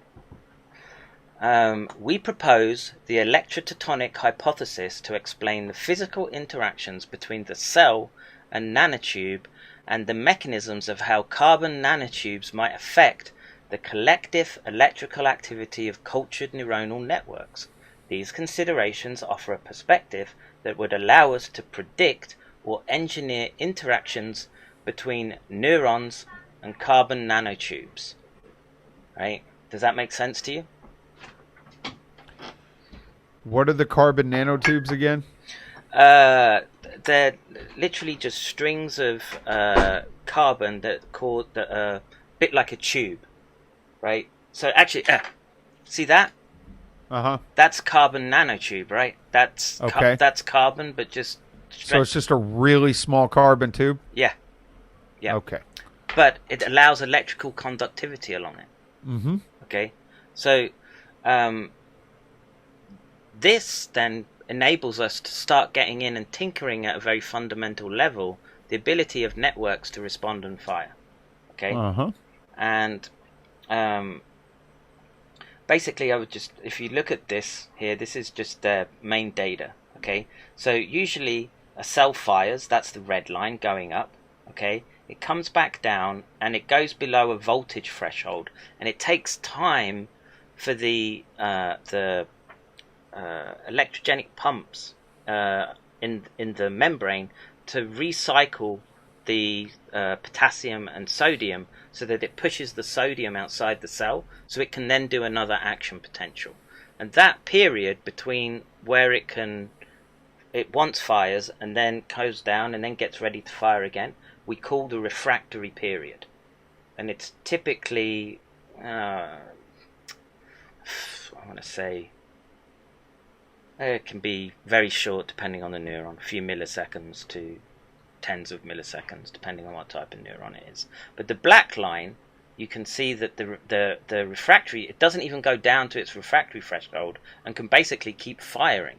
So the carbon nanotube is somehow allowing the resting membrane or the membrane potential and the ability to fire again is being modified.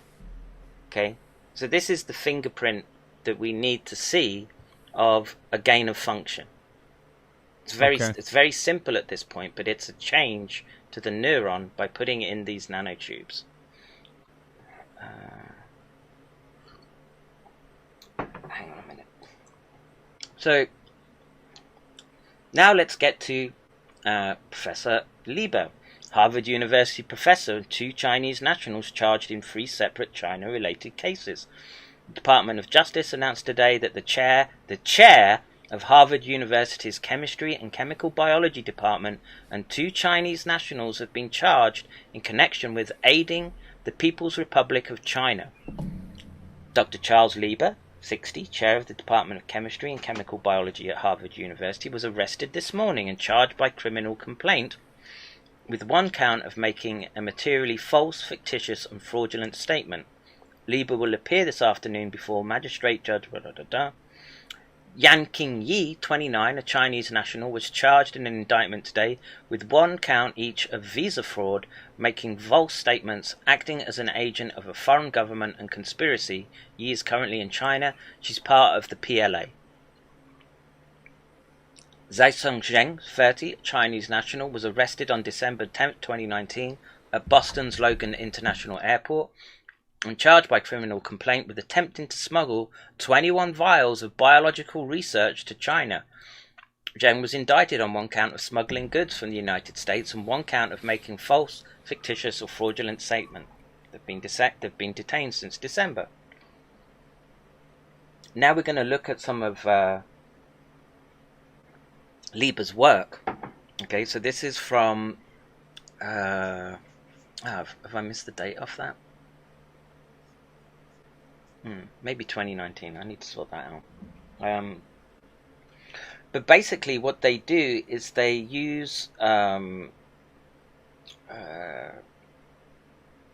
it's part of the HIV virus, and then they coat it onto these they call them nanowires, and they can inject them into the gut of a rat, and then these nanowires disperse, and then they embed themselves into neurons by using this HIV protein.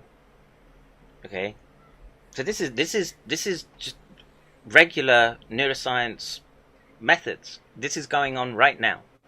Okay? But how can you do that if HIV is not real? HIV is real, dude. What? I've heard differently. We can take proteins from it, and we use them all the time, right?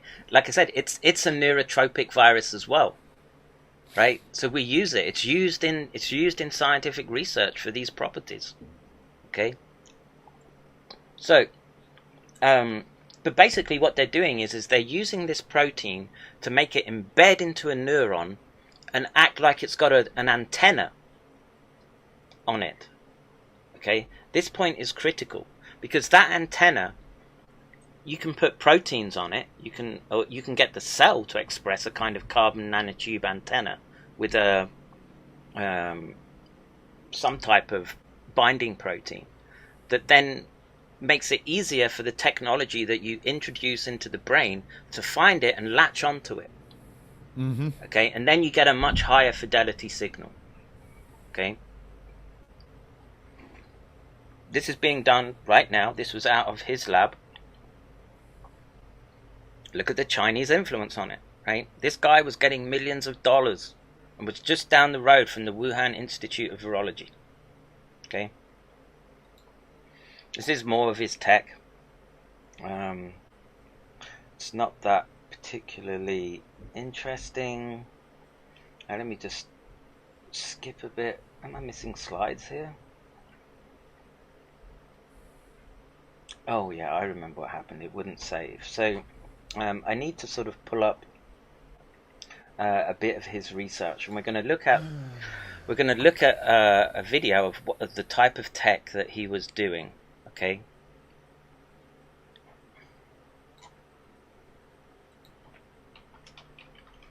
And they're bragging and boasting about it all the time, right? Yep. Because at this stage, it's not money, it's power and influence and ego, right? I know these people, dude. I've spent my working life around them, right? I was just lucky that I was doing something.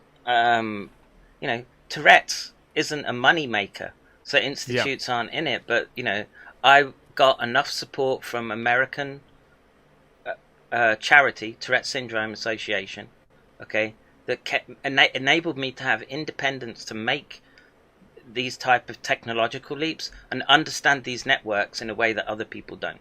Okay. Yeah. And like I say, I'm not in the academic system no more, but suddenly I'm speaking to a lot more people than I normally would, and getting this idea across to way more people than I normally would. And before we shift off into the practical side of this, I'm going to go get something to eat or I'm going to fall out. Because I haven't eaten in like half a day. So I'm going to go grab something real quick and I'll be right back. All right. Let me catch up on It's probably going to be nachos. Because nachos are good. Okay. I'll be right back. Give me a couple minutes. All right, dude. Let me just catch up with the questions. So, does nanowires creep me out? Yep, they do. Taking a certain amount of info, hard to pull it back out. Antifa is the diversion. Well, it's gone crazy. I take it something's going down in Portland then.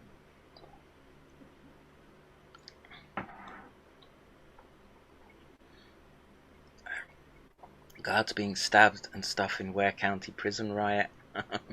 Okay. Antifa in suburbs of Portland. I should imagine some people will be shooting back then. The head of the FBI quit his job and gave public lectures on how satanic cults were taking over everything. Gone in 2012. Interesting. Then industry leaders that couldn't be controlled were taken out. I lost many friends. I remember that kind of. I don't know. Sounds odd.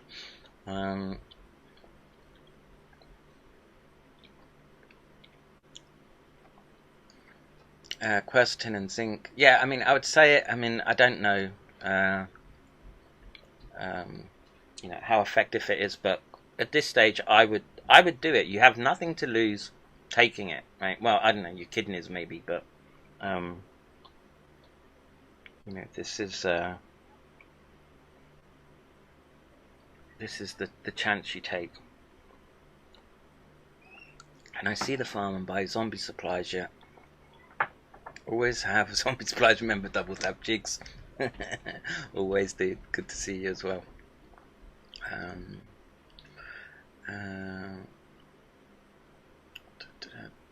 Tentacles, blah blah blah. It's all fun and games until some poor bastard God is torturing, pulls back the veil of the unseen and shows you all the demons in the air.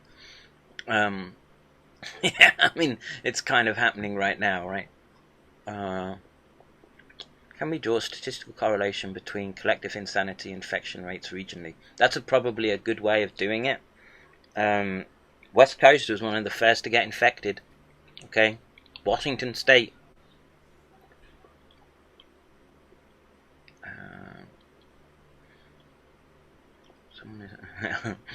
We have peculiar people indeed.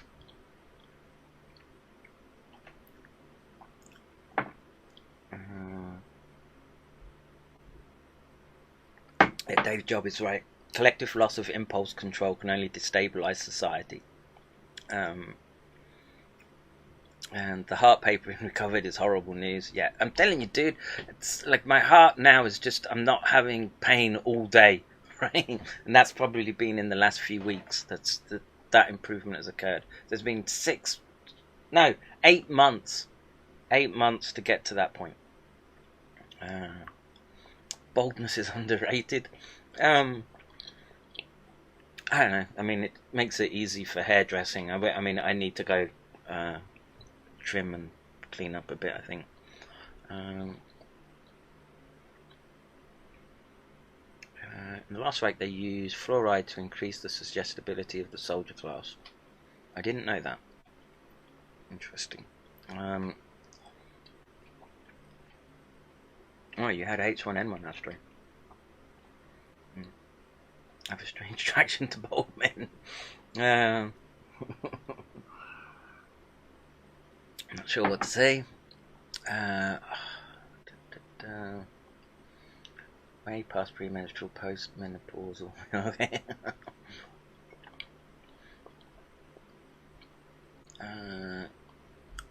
Analgesic angle.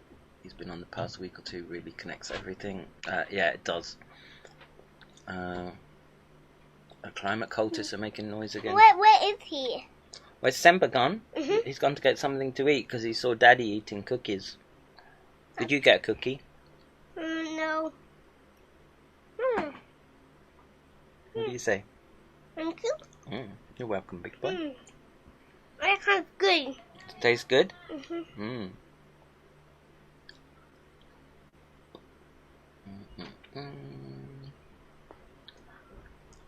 I've been listening for hours. It's been a long stream, but man, I listen to Semper a lot. He does long streams as well. I mean, he can get a bit preachy, but big boy, here you go. What do you need? I want to I need to come outside. Oh, you want Daddy to come? You've been spraying water? Yeah, I surely done it. I'm using like the item is where it shoots out water. You've been using the hose. Daddy's speaking with someone right now, big boy. Who? So he's called Semper. Semper. Yeah, I'm using my water gun pistol. Oh, you're using your water pistol. Here, do you want a cookie? Cookie? What do you say? Thank you. Yeah, good boy. Yeah, he didn't close the door.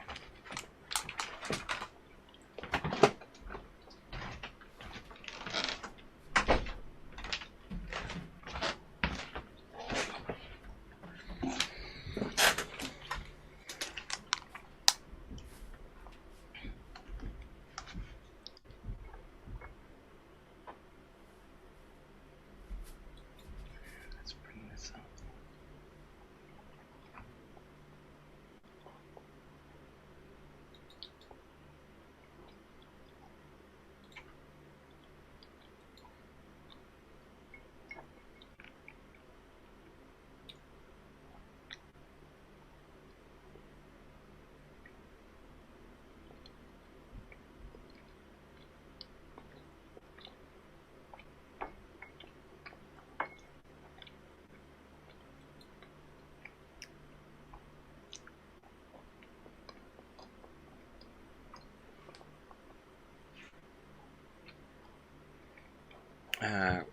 Let's see, I'm just going back through comments, guys, so yeah,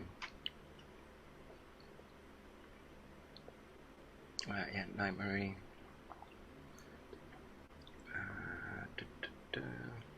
So I guess is there something, is there a link for the riot?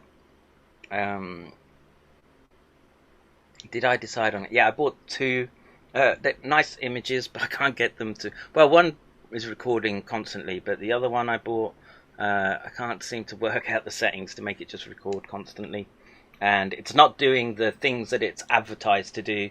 And I wrote to their tech support, and I got basically a short video thing back showing that theirs worked, and I was like, oh, okay, that helped me a lot. Excuse me, I just bulged down the microphone for you. I make very good money, but we have had many people get COVID. What should I do?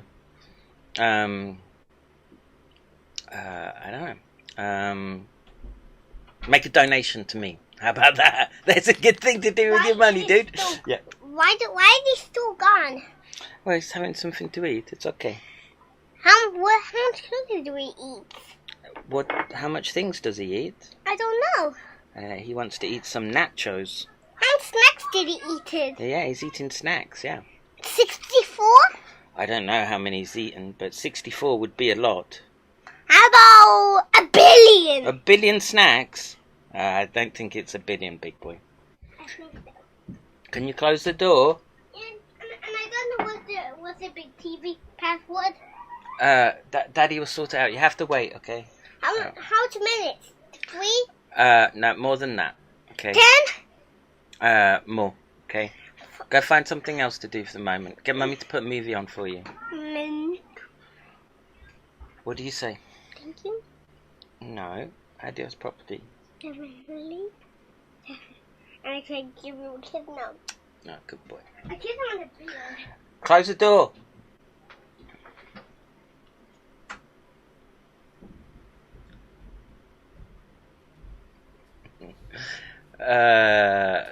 Thank you, Internet. They are cute.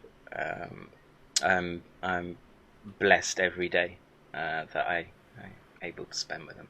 I wish I could do more, but Free kids is kind of exhausting. And a lot of the time it's more sort of try and keep them occupied so they're not bugging me in some way. But we've taken the tablets away from them because it was just getting too much. And what's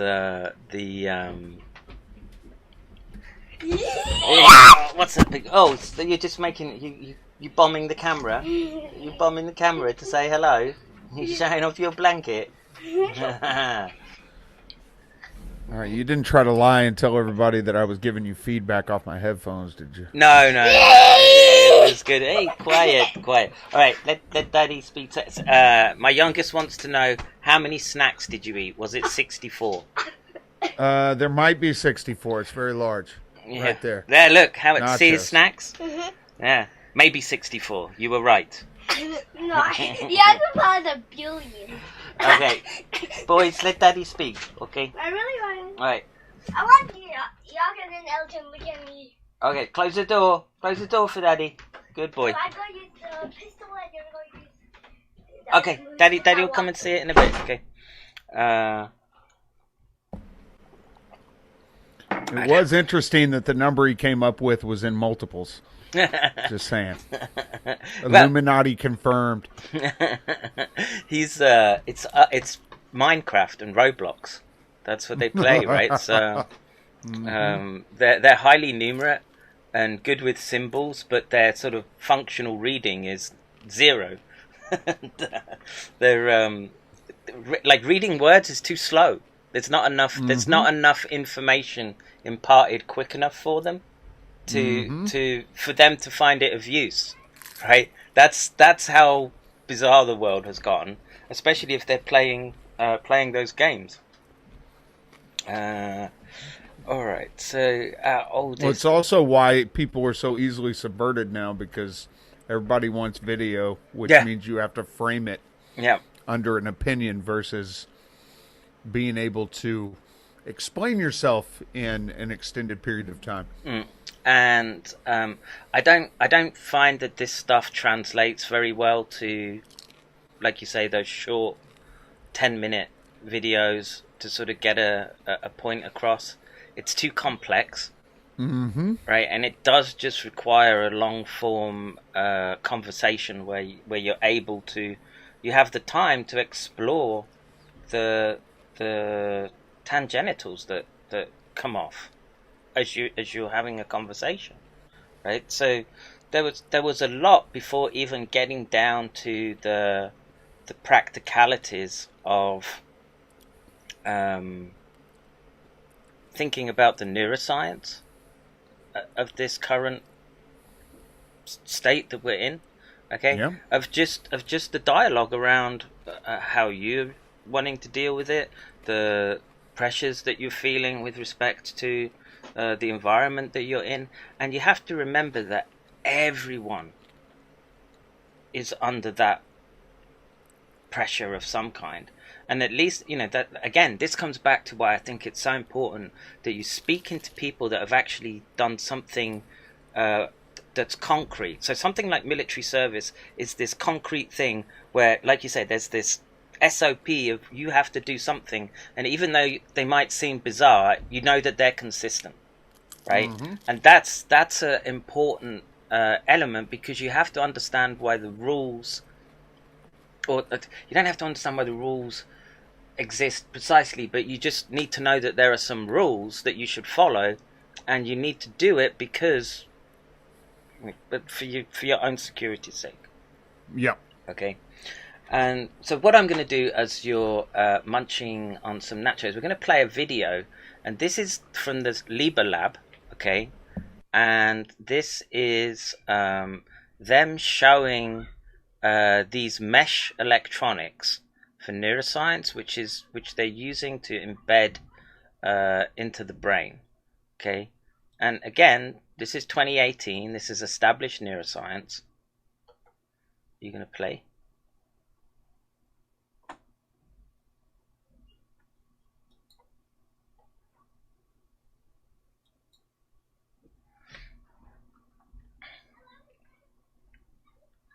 Just keep in mind I'm about 20 seconds behind you. Yeah, no worries, dude. I'm just waiting for this thing to load up. So whilst it is thinking about it, are you gonna play? Okay, there we go.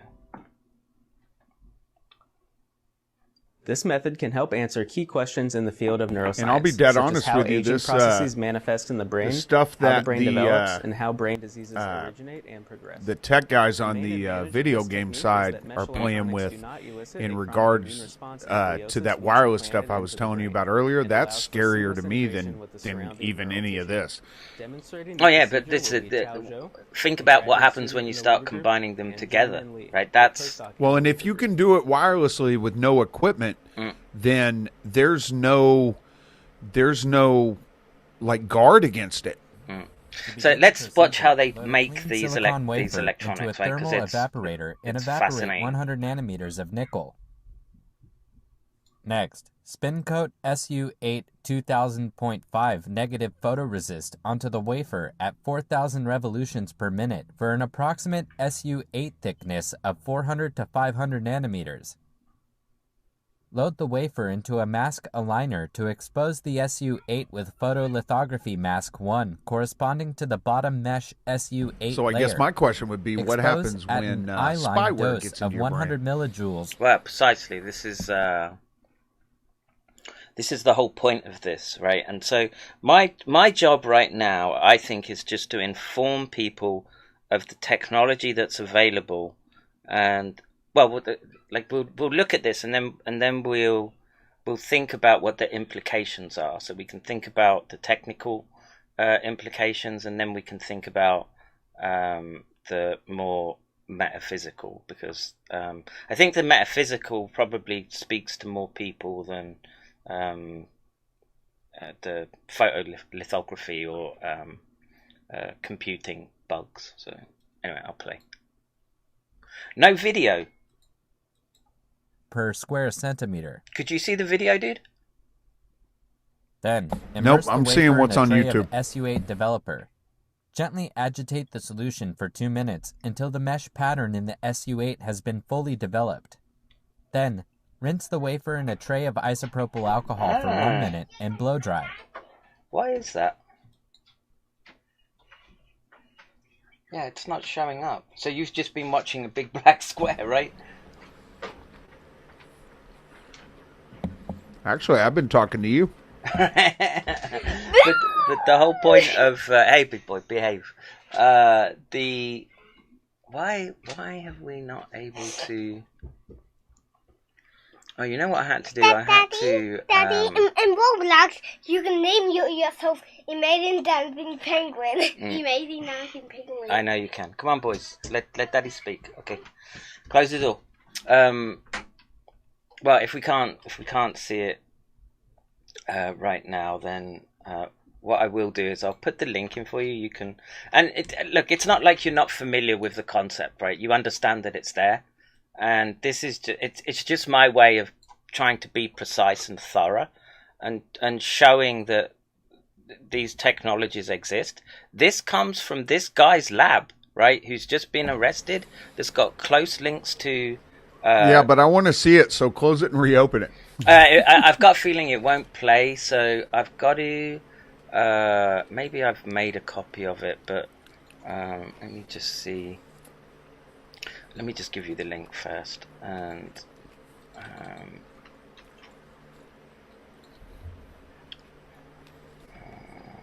chat. That little vampire lady at the bottom right corner is setting my ADHD off. Yeah, it might be time to retire, little Corona-chan. We can. It was kind of funny, the Metica riff on how this thing was emerging. His but I've put the link in the Zoom chat, and then I'm going to put it into this chat. So it should be available on Discord, and it should be available on YouTube as well. So there it is. And I've got a feeling that I made the movie of this But then, where did I save it? That's the question. So, it's playing for me. yeah. So you can play it locally probably, but for some reason there's some way that screen's not picking it up. I don't know why that is, but it was an issue before, I remember, and so basically what you're going to see is just them building in a lab using essentially sort of photo and lithographic technologies, these abilities to get the oh my gosh, this kid's a nerd and a half. They all are, right? So, but these autistic types have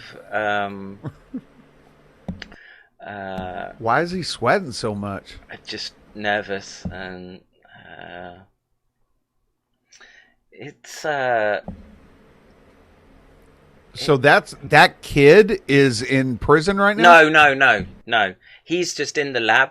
It's the head of the lab who's making this technology, who's been arrested right now, along with two Chinese postdocs, and there are other arrests going on right now. The thing is, the US has been heavily infiltrated by Chinese scientists / agents, right? That are specifically there to feed back information to and tech. They're transferring technology, okay? And the same thing can be leveled at our greatest ally in the Middle East. Your microphone is off, Sam. It's off.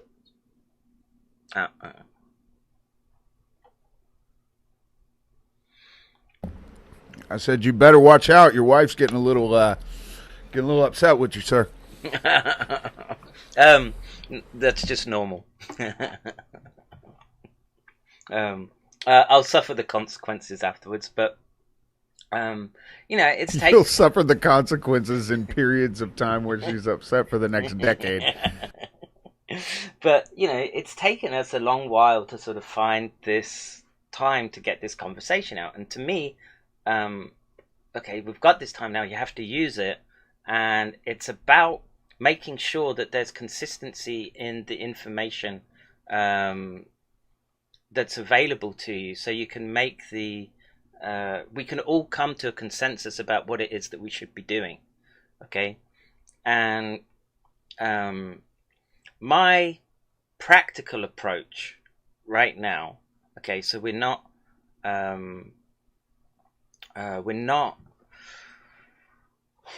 to put this. We're not doing the Monty Python Life of Brian effect, where we're lemmings running off a cliff because we think the boxes have been ticked, okay, for the, I don't know, it's the prophetic component of the Abrahamic faiths, and they all have them.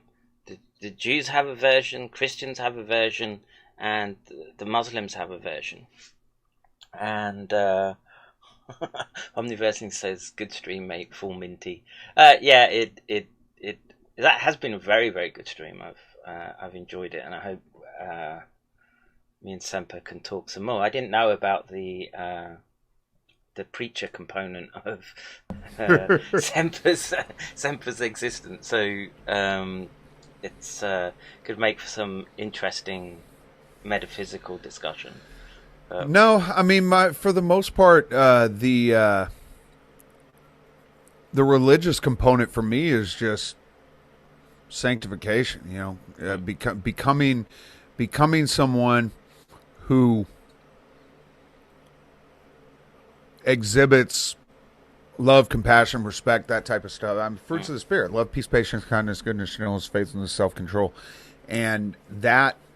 There's a lot of people that like to get in the weeds when it comes to theology and stuff like that. But that right there, exhibiting the fruits of the Spirit is 100% of the new covenant. And those are manifested by how much you're paying attention to yourself, trying to eradicate stuff that is the result of damage that's happened in the past, or mistakes that you made, having the understanding that that the only way that you are going to be able to grow as a human being to become better is to have crappy things happen to you, because nobody ever grows, like nobody ever learns from a win. You always learn from your losses, and either you do or you don't. And that's generally where most of the stuff I do revolves around. I try to stay away from the theology, especially on the internet, because oh God. yeah, because dude, you got the actually people. The amount of people I have that are writing me, because I spend a lot of my time going after these cranks, basically the people that think viruses don't exist. They're buying into all the conspiracy channels, and there are people literally quoting scripture at me, calling me the evil one for being deceptive by trying to talk to people about the science and the technology of what is here right now, because they would rather hear another narrative, right, that fits their paradigm. A lot of it comes from anti-vax types in the US. I would say that. Well, and there is a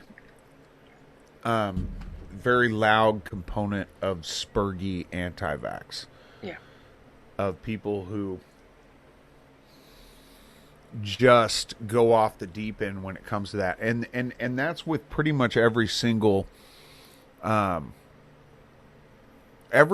genre of anything, of really anything, has this whole grouping of people that come in and take a solid concept, solid information, and a solid concern, and then they take it about 10 levels above where the concern was, and then that's all anyone hears. Yeah. And then it makes it virtually impossible to have any dialogue whatsoever. Oh yeah. Right. No, you can't.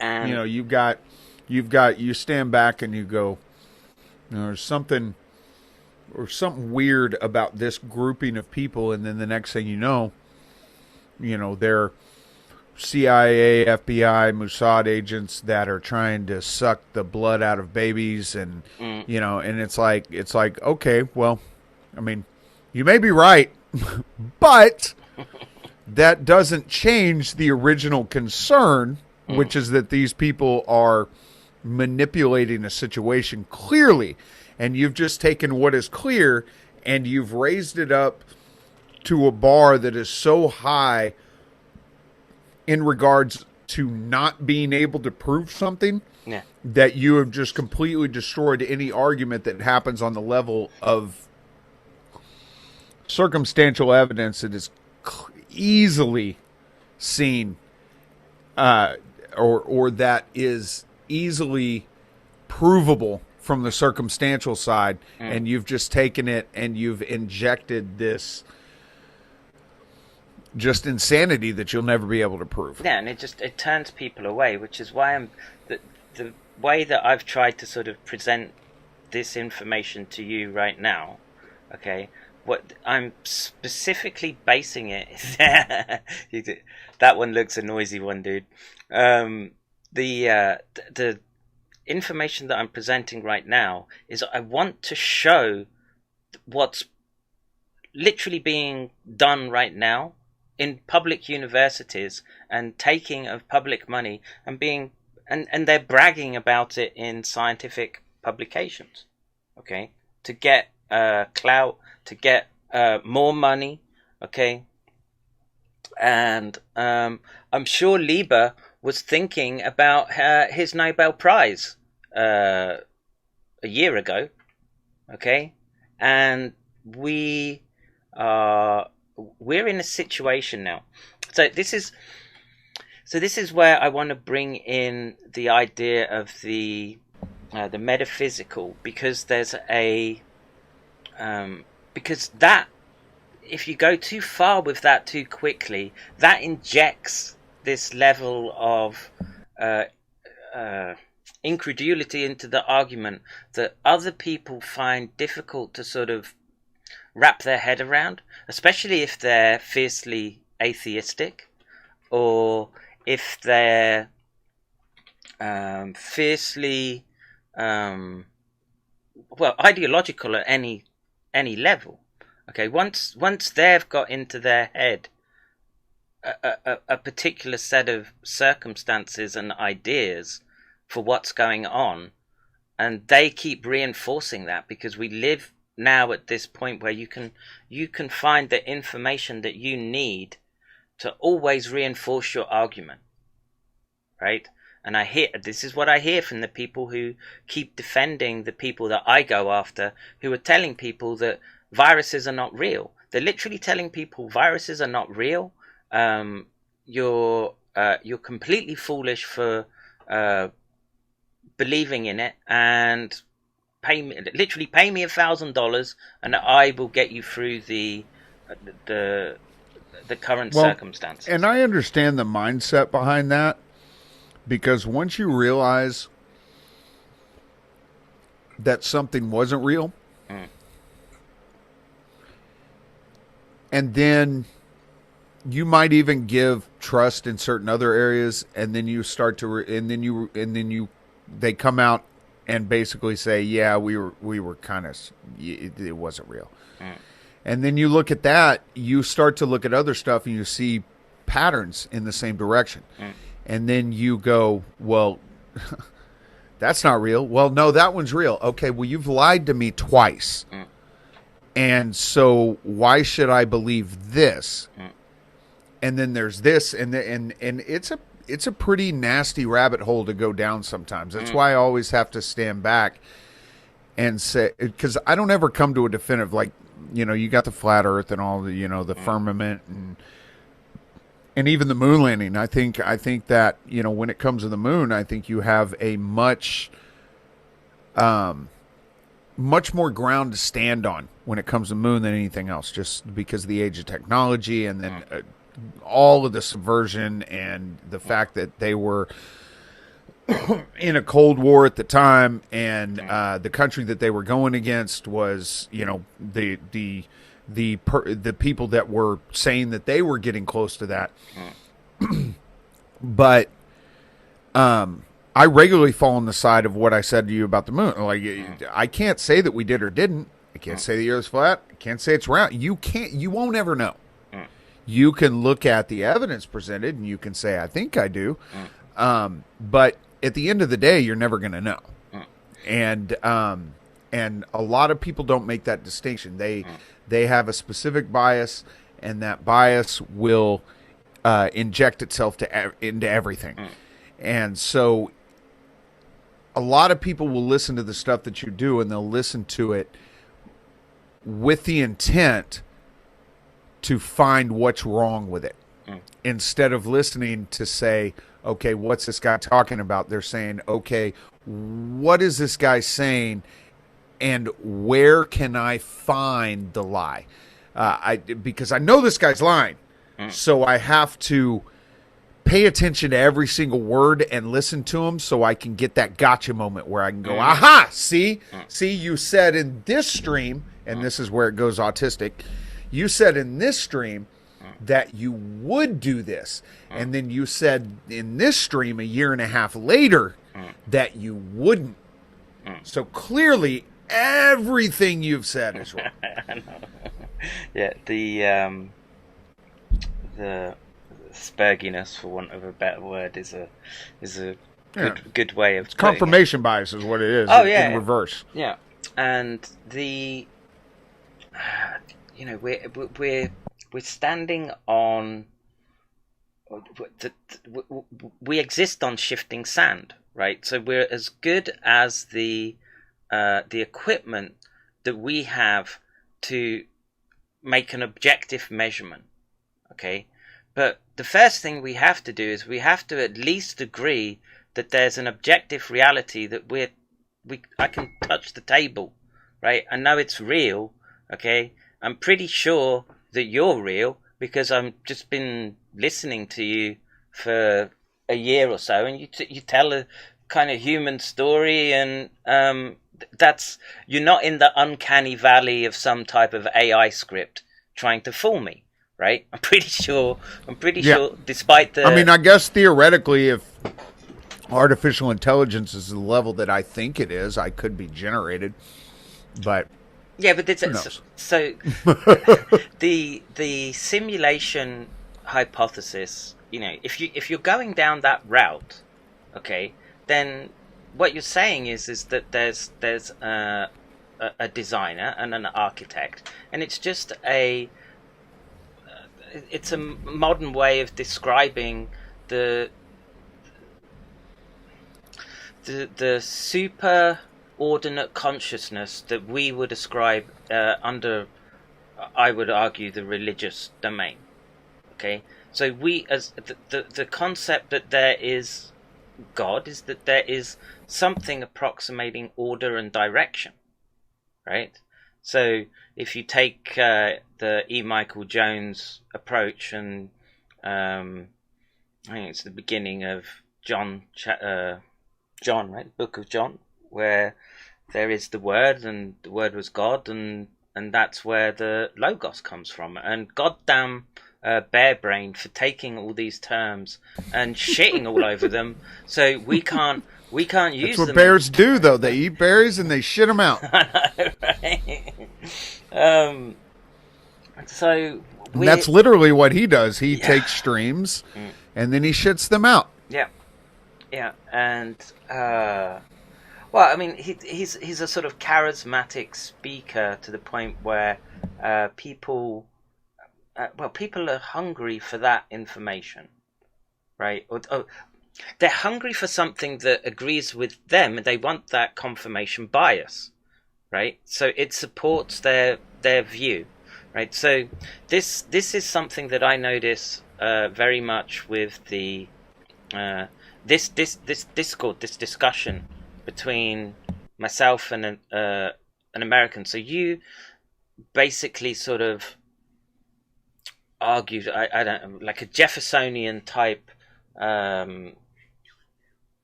It's not democracy, but we're a republic.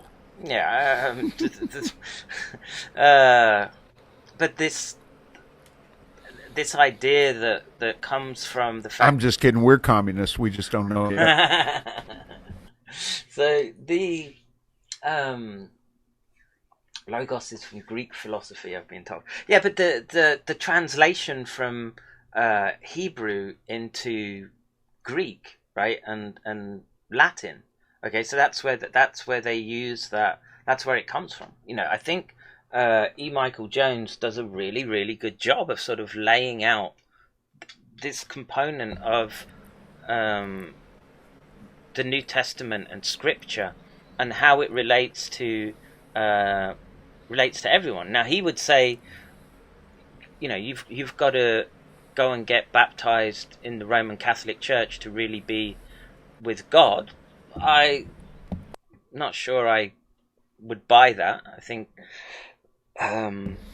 See, that's why I try to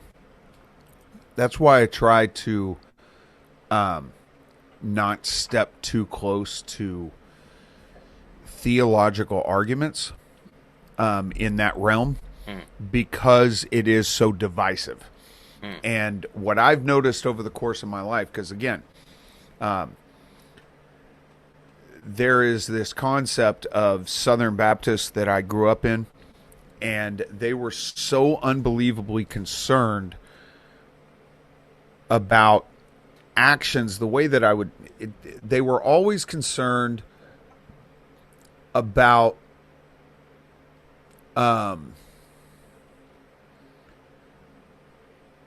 let's call it addictions. They were always concerned about addictions that they didn't have. So whoever was preaching would say you're gonna, and for some reason you were always burning in hell. So you were gonna burn in hell if you drank. You were gonna burn in hell if you smoked. You were gonna burn in hell if you had sex before marriage.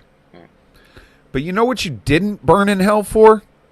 Overeating, because the guy preaching was 60 pounds overweight. Or anger issues, because the guy who was preaching just destroyed his hard drive because something didn't work right on his laptop, and he picked it up and slammed it on the table. They don't ever talk about that because they struggle with it.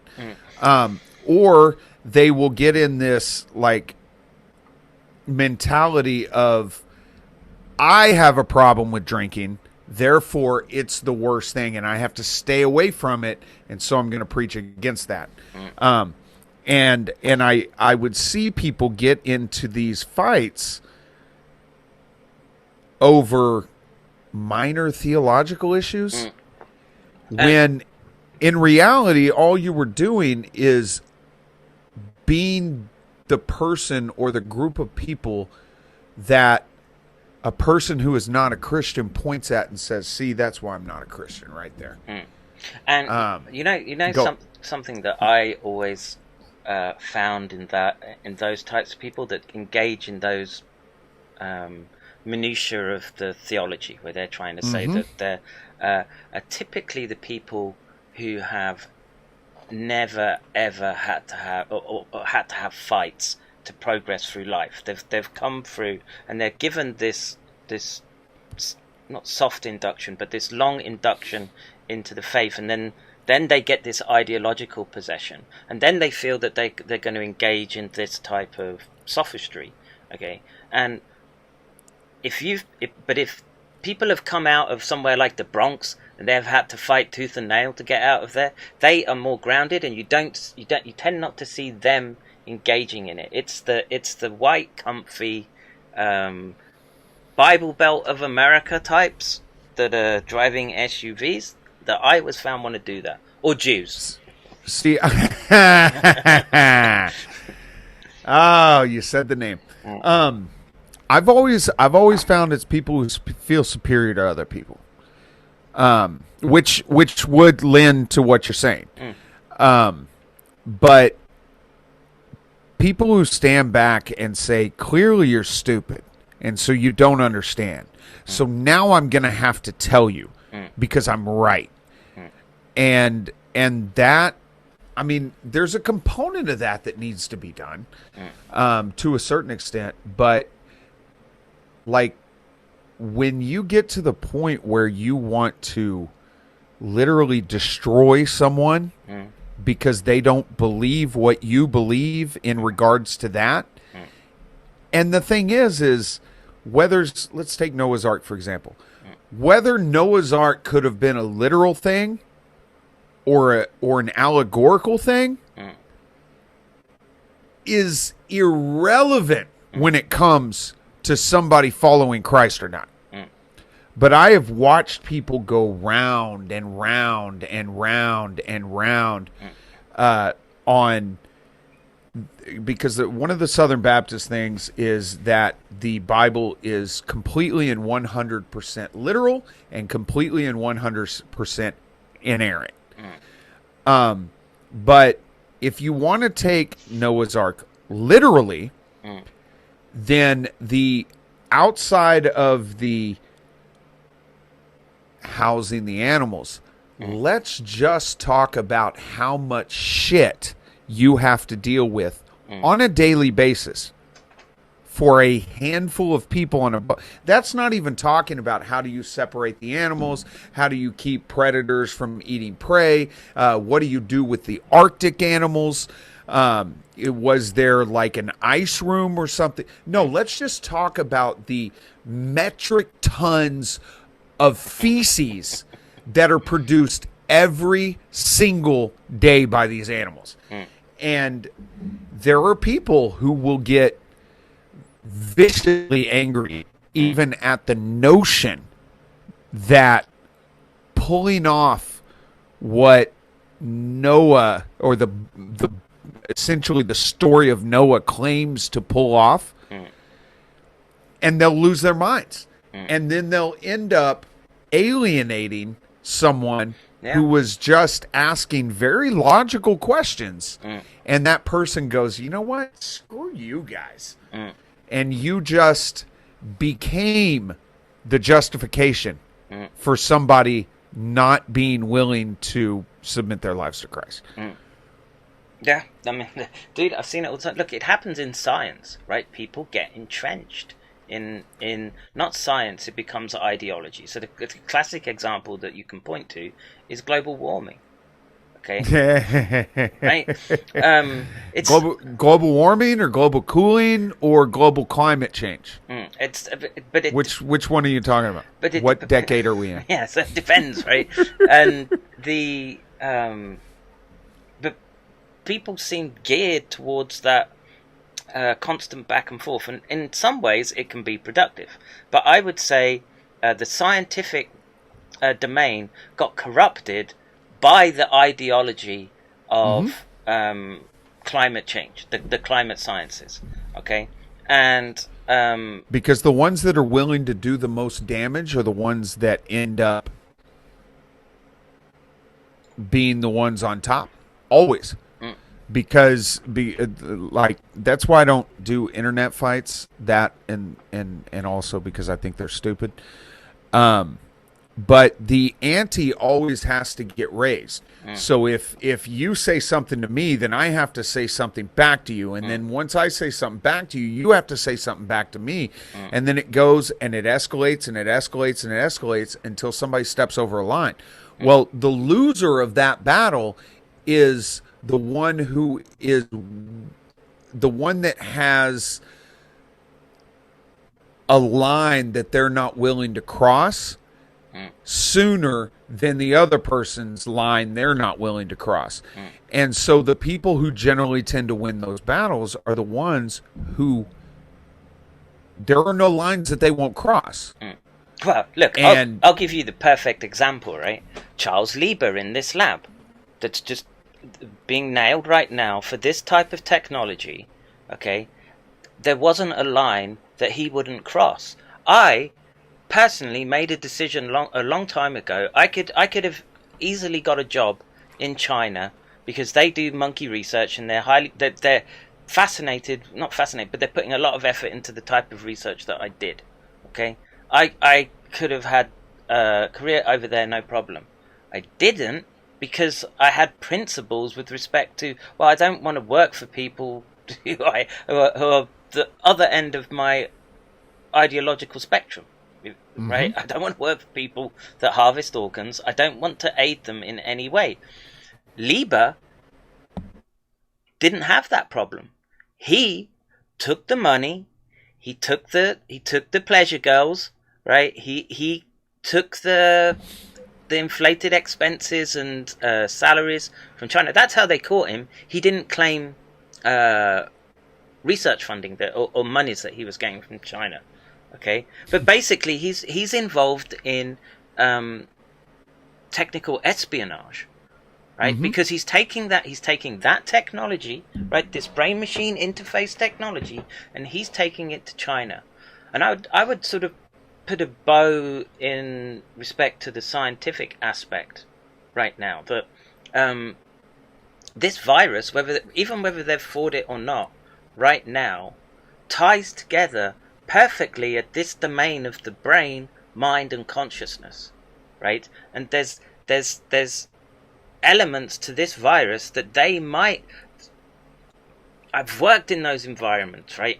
They understand it, and they know that they can use viruses to upregulate function for brain-machine interfaces, and they're gonna go for, well, you know, they put it in its medical technology. We want to help paraplegics, etc. But there are people, when you get up and up and up, they just have different ideas about what they want to do with this stuff. And there are people who do have ideological compromise positions. Just those first two words on that video would send most of my subs spiraling into an oblivion, which would be syringe injectable. And the funny thing is that people are working towards this stuff basically in front of everyone. I mean, not directly in front. You don't have the spotlight, but this is out in the open. It's on a website. You can watch the video. And you're basically telling everyone, we have developed a technology where we can use a syringe to inject you with a mesh that allows electrical currents to pass into your brain easier. That will allow us to send electrical currents that will create thoughts, create vision, stuff like that. And we don't need any physical hardware. And then you're wondering why people are freaking out about 5G. You're wondering why people are freaking out about any injection that the government's going to mandate. Because I'll take it one step further. What about nanotechnology? What about nanites? What about something that's gonna come in and it's gonna flip a switch in your DNA that makes you more suggestible? And the thing is that they're working on this shit.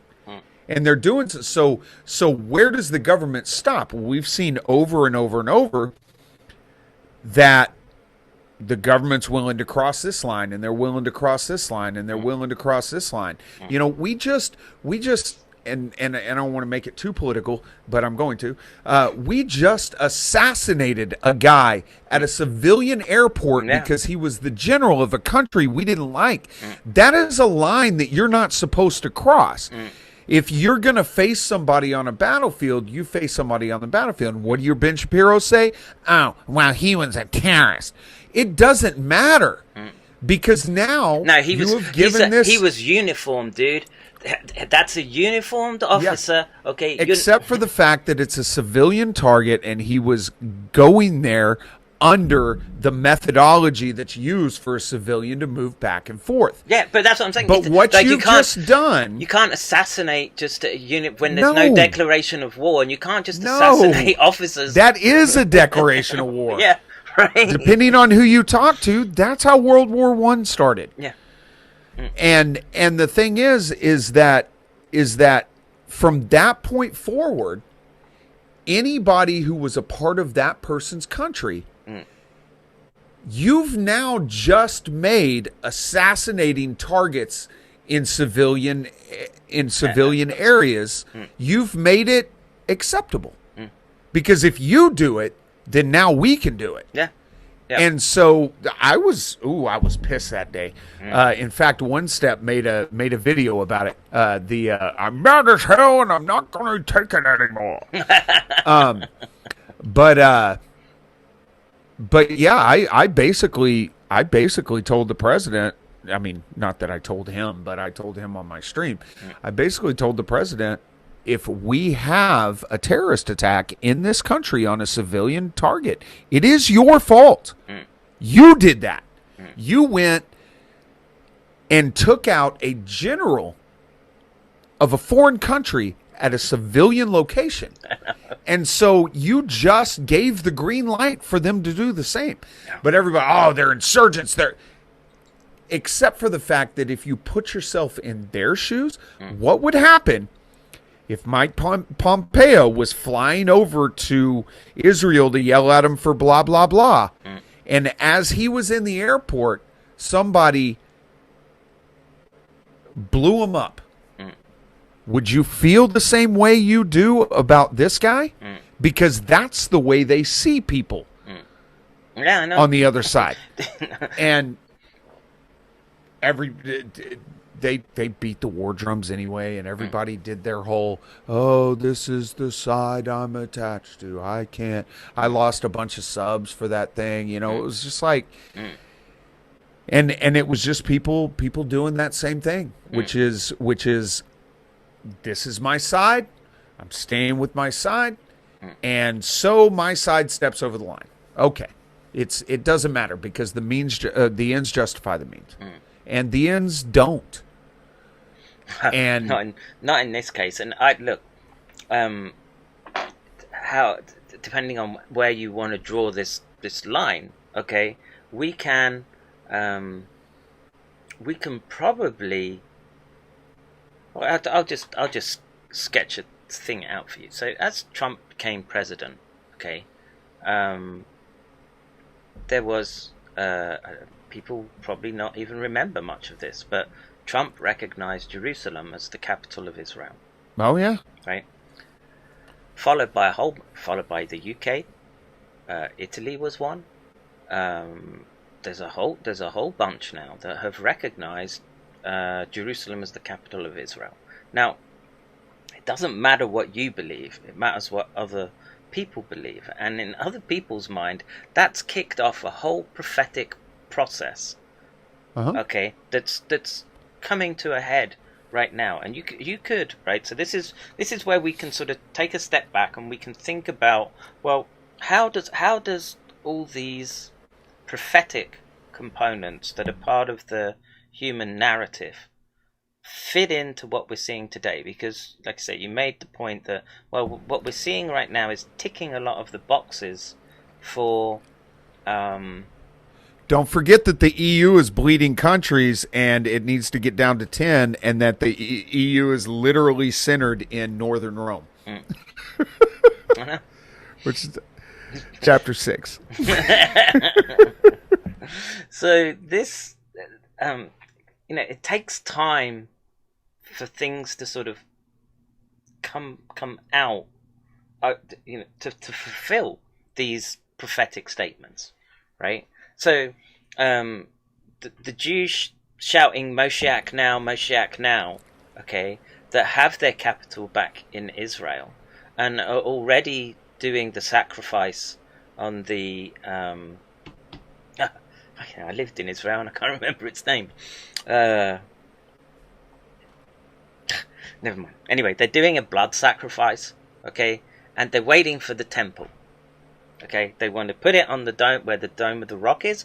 They want to put their temple, and they feel that they're fulfilled, and they literally have this metaphysical underpinning to everything that they do. Right? That's the Jewish identity. And when they say L'chaim next year in Jerusalem, right? That's something that's consistent across time. And right now, there are a lot of people, especially the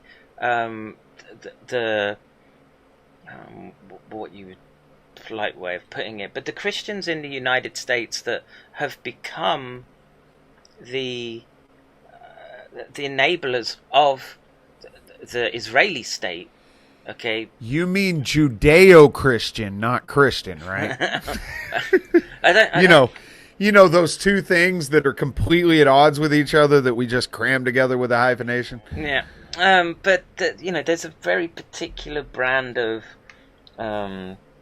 teaching especially in the United States, where they talk about they feel that reconstituting Israel accelerates their agenda, and the Jews feel that by using those Christians it accelerates their agenda, and they're feeding off each other, right? Mm-hmm. Both expecting to win out of the this thing that they're engaged in, okay? And the again, you have to you get into this domain of, well, okay, what becomes it's you making it. It's not this hand of God, and then the distinction becomes very blurry once you try to sort of pick it apart in an objective manner. I would be willing to make this Christian statement right now. Zionists, Omniversling says. That's a good way of putting it. Yeah. Yep. It's I would be willing to make this statement right now. I'm pretty sure if God is who I believe he is, he's probably already factored in the fact that you're going to try to progress the agenda. So, and a lot of people a lot of, I'll run into this whole black pill thing because, I tell everybody, you can't break the machine. Like, nobody's going to be able to break the machine. If the machine wants it to be done, it's going to be done. And here's how they're going to do it. They're going to take out the weak people first, getting them to, basically just give over to it. And they're going to keep chipping it away until you get to that point of the bell curve. That's the 10% that will absolutely not do it. And then that's when they're going to use one of the tropes that I always tell people, if this comes out of a politician's mouth, they're full of shit. Kids, military, police, fire, old people. If they mention any of those, whatever is coming out of there, it's kind of like somebody says, well, I'm not a racist, but, and then the most racist thing you've ever heard come out of their mouth, they'll say, we're doing for the kids or for the military or fire, police, or old people, we're doing this. That next thing is going to be awful. Like, it's gonna screw everybody. And so I get in this position to where there really is no way out. If they want to do this, they're going to do it. And there's not a damn thing you can do to stop it. And so people are like, oh, well, that's just depressing. Well, it is, except for the fact that now you can stop worrying about it and you can turn around and you can look at these kids that have been begging for your attention, trying to, deal with the constant anger that you have because of the fact that you're trying to change it. And you can take that time and you can give it to the people that you love. Live your life. Enjoy your life. And when it's your time to go, it'll be your time to go. If they show up to the house, then they show up to the house. And then you guys will probably get taken, but I'll be gone. So it won't matter. And the thing that for me is white pill, because your wife has been trying to get not you, the proverbial you. I mean, your wife has been trying to get your attention. But and my kids. But your wife and your kids, they're begging for your attention, and you're so drilled in and you're so focused on this political situation that you can't change, that you're actually creating that for them. So instead of doing that, get yourself out of debt, get yourself out of the city, and just spend your time with the people you love. And then if it all comes crashing down, it all comes crashing down. If it's all a psyop, it's all a psyop. If it's all an overreaction, it's all an overreaction. Yeah. But to think somebody, me or you or anyone else, is going to be able to come in and break this machine when so many people have, been pressured or pushed by the death of people they love, stuff like that, to actually change. Who am I to? I'm sorry. If the government comes to me and literally threatens my children, I'm not streaming anymore. Like, I'm just not. I'll be like, all right, I'll shut my mouth. See you later, guys. I'm not going to have somebody take out one of my kids because they want to silence me. How about this? I'll silence myself before you get... I'm not going to sit here and lose a bunch of my kids before I finally give in. No. I'll just go my own way. If they want to give me like $4 billion for a line of code that could change the world, then great. Give me the $4 billion. I'm going to go buy an island somewhere. I'm going to move my family there, and you guys will never hear from me again. Like, I'm not going to sit here and have you guys try to, kill me or, steal the technology and implement it somewhere else, and then I have to spend my entire life fighting you in court, and it's not going to matter anyway. It's just... Well, so I would take what you, because I agree with what you're saying, and it's part of the message that I try to give out to people, is that all this stuff that you're looking at, that I walked you through today, and I've walked many people through, it's already done. Yeah. In most cases, it's already done, and it's being pushed in a way that there's very, very little that you can do right now, except look after the ones that are closest to you. Once you've got that Yeah, bit done. have the knowledge, make decisions based off that knowledge, but don't worry about it. Yeah. Like don't sit there and freak out about it. Like that's one of the things that drove me, because I was married for 12 years, and that was one of the things that drove me nuts during that. Is I'm like, why are you freaking out about this? Like, we're on a vacation. We don't need to schedule every single second of that vacation.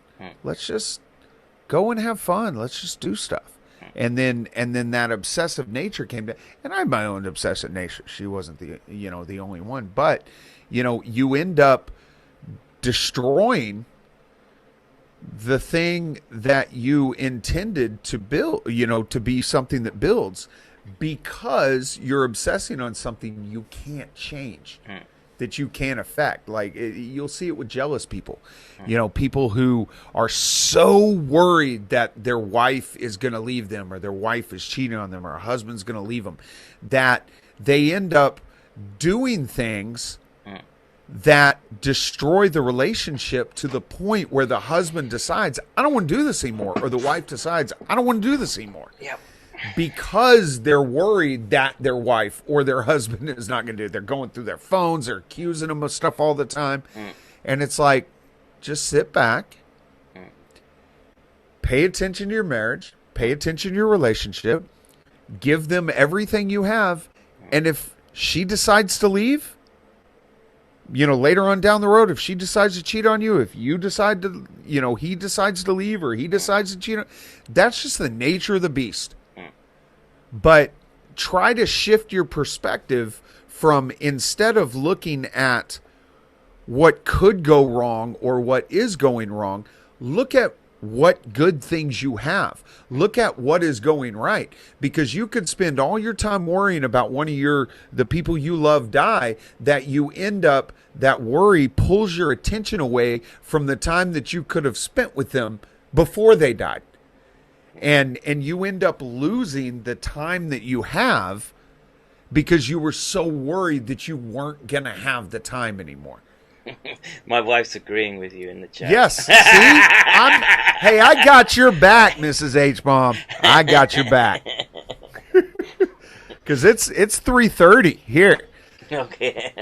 But so what I would try and do is expand on that a little bit, because that's the right message that I would try and get through.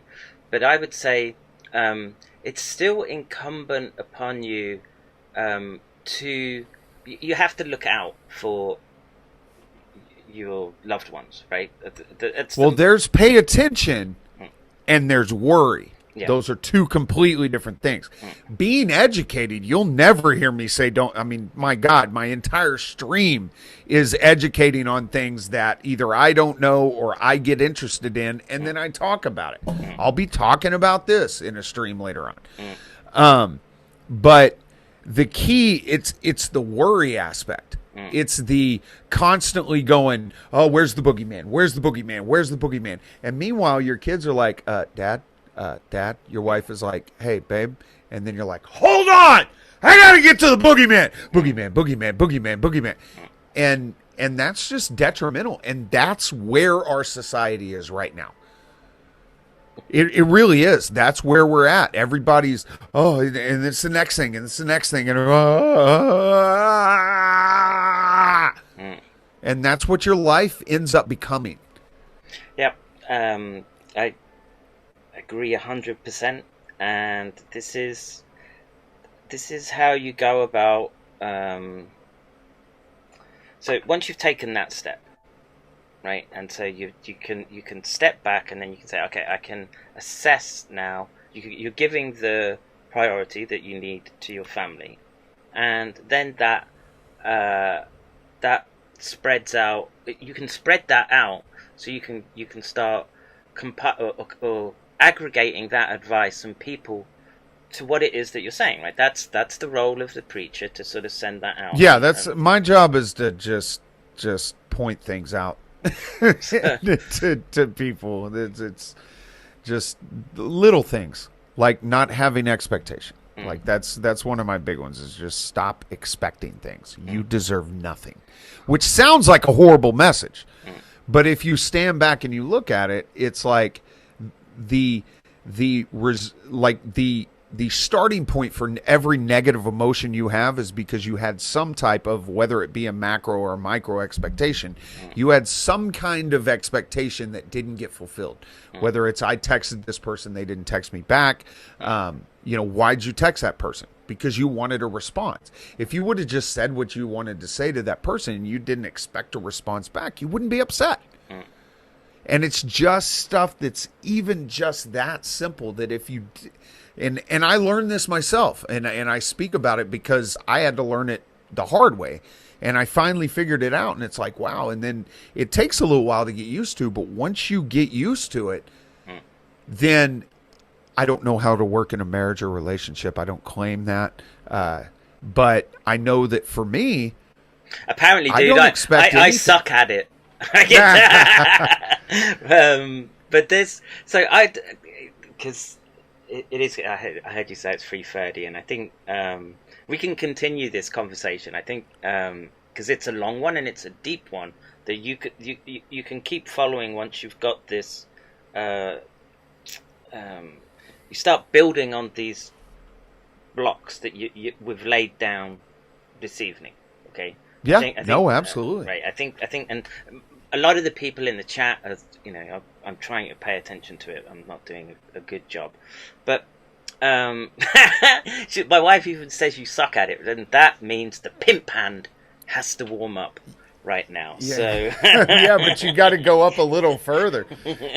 That's the only one you saw. She started chiming in big time. But when it comes down to it, at the end of the day, from my perspective,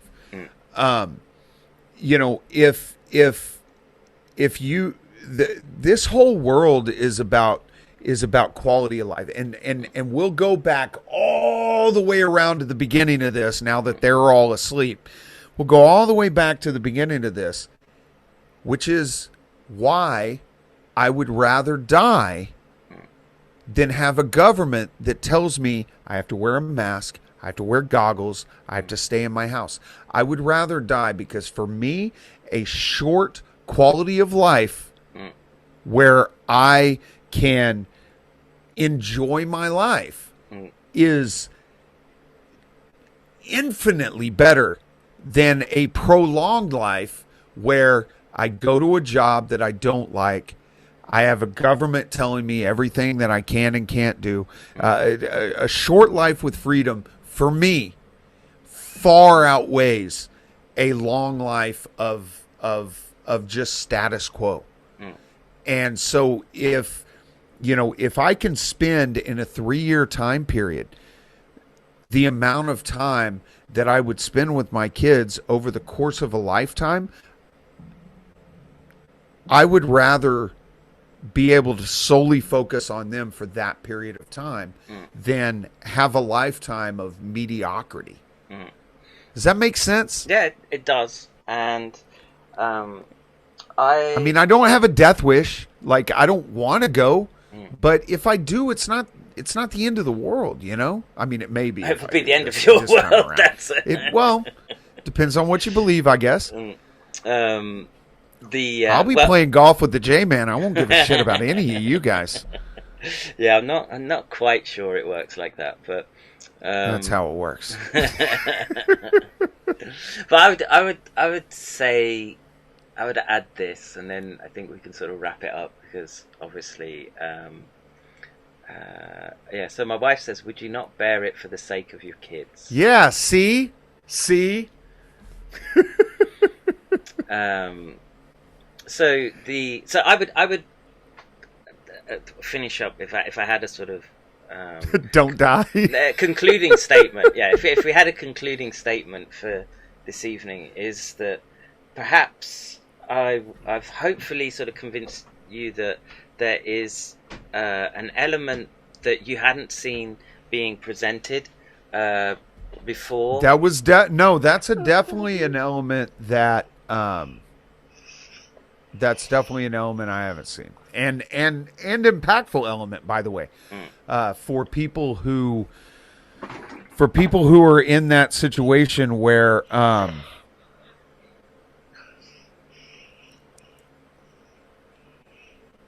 like, you're right in the sense that death is not the main issue with this thing, you know, because my answer every time is going to be people die. That's how it works. But this neurological thing, it could be a deal. But it'll get sucked into the conspiracy world. I just want to let you know that, because I'm already looking at it going, okay, so what can they change if they get this virus up in your brain? Yeah. And if it looks engineered, then you can engineer it to do certain things. So how fast does it go? What can it affect? Can it actually fix something? Does it, when it develops all of these little carbon nanite tube thingies, is it going to be able to make it easier to pass the electrical pulses to get you to feel a certain way, do a certain thing, go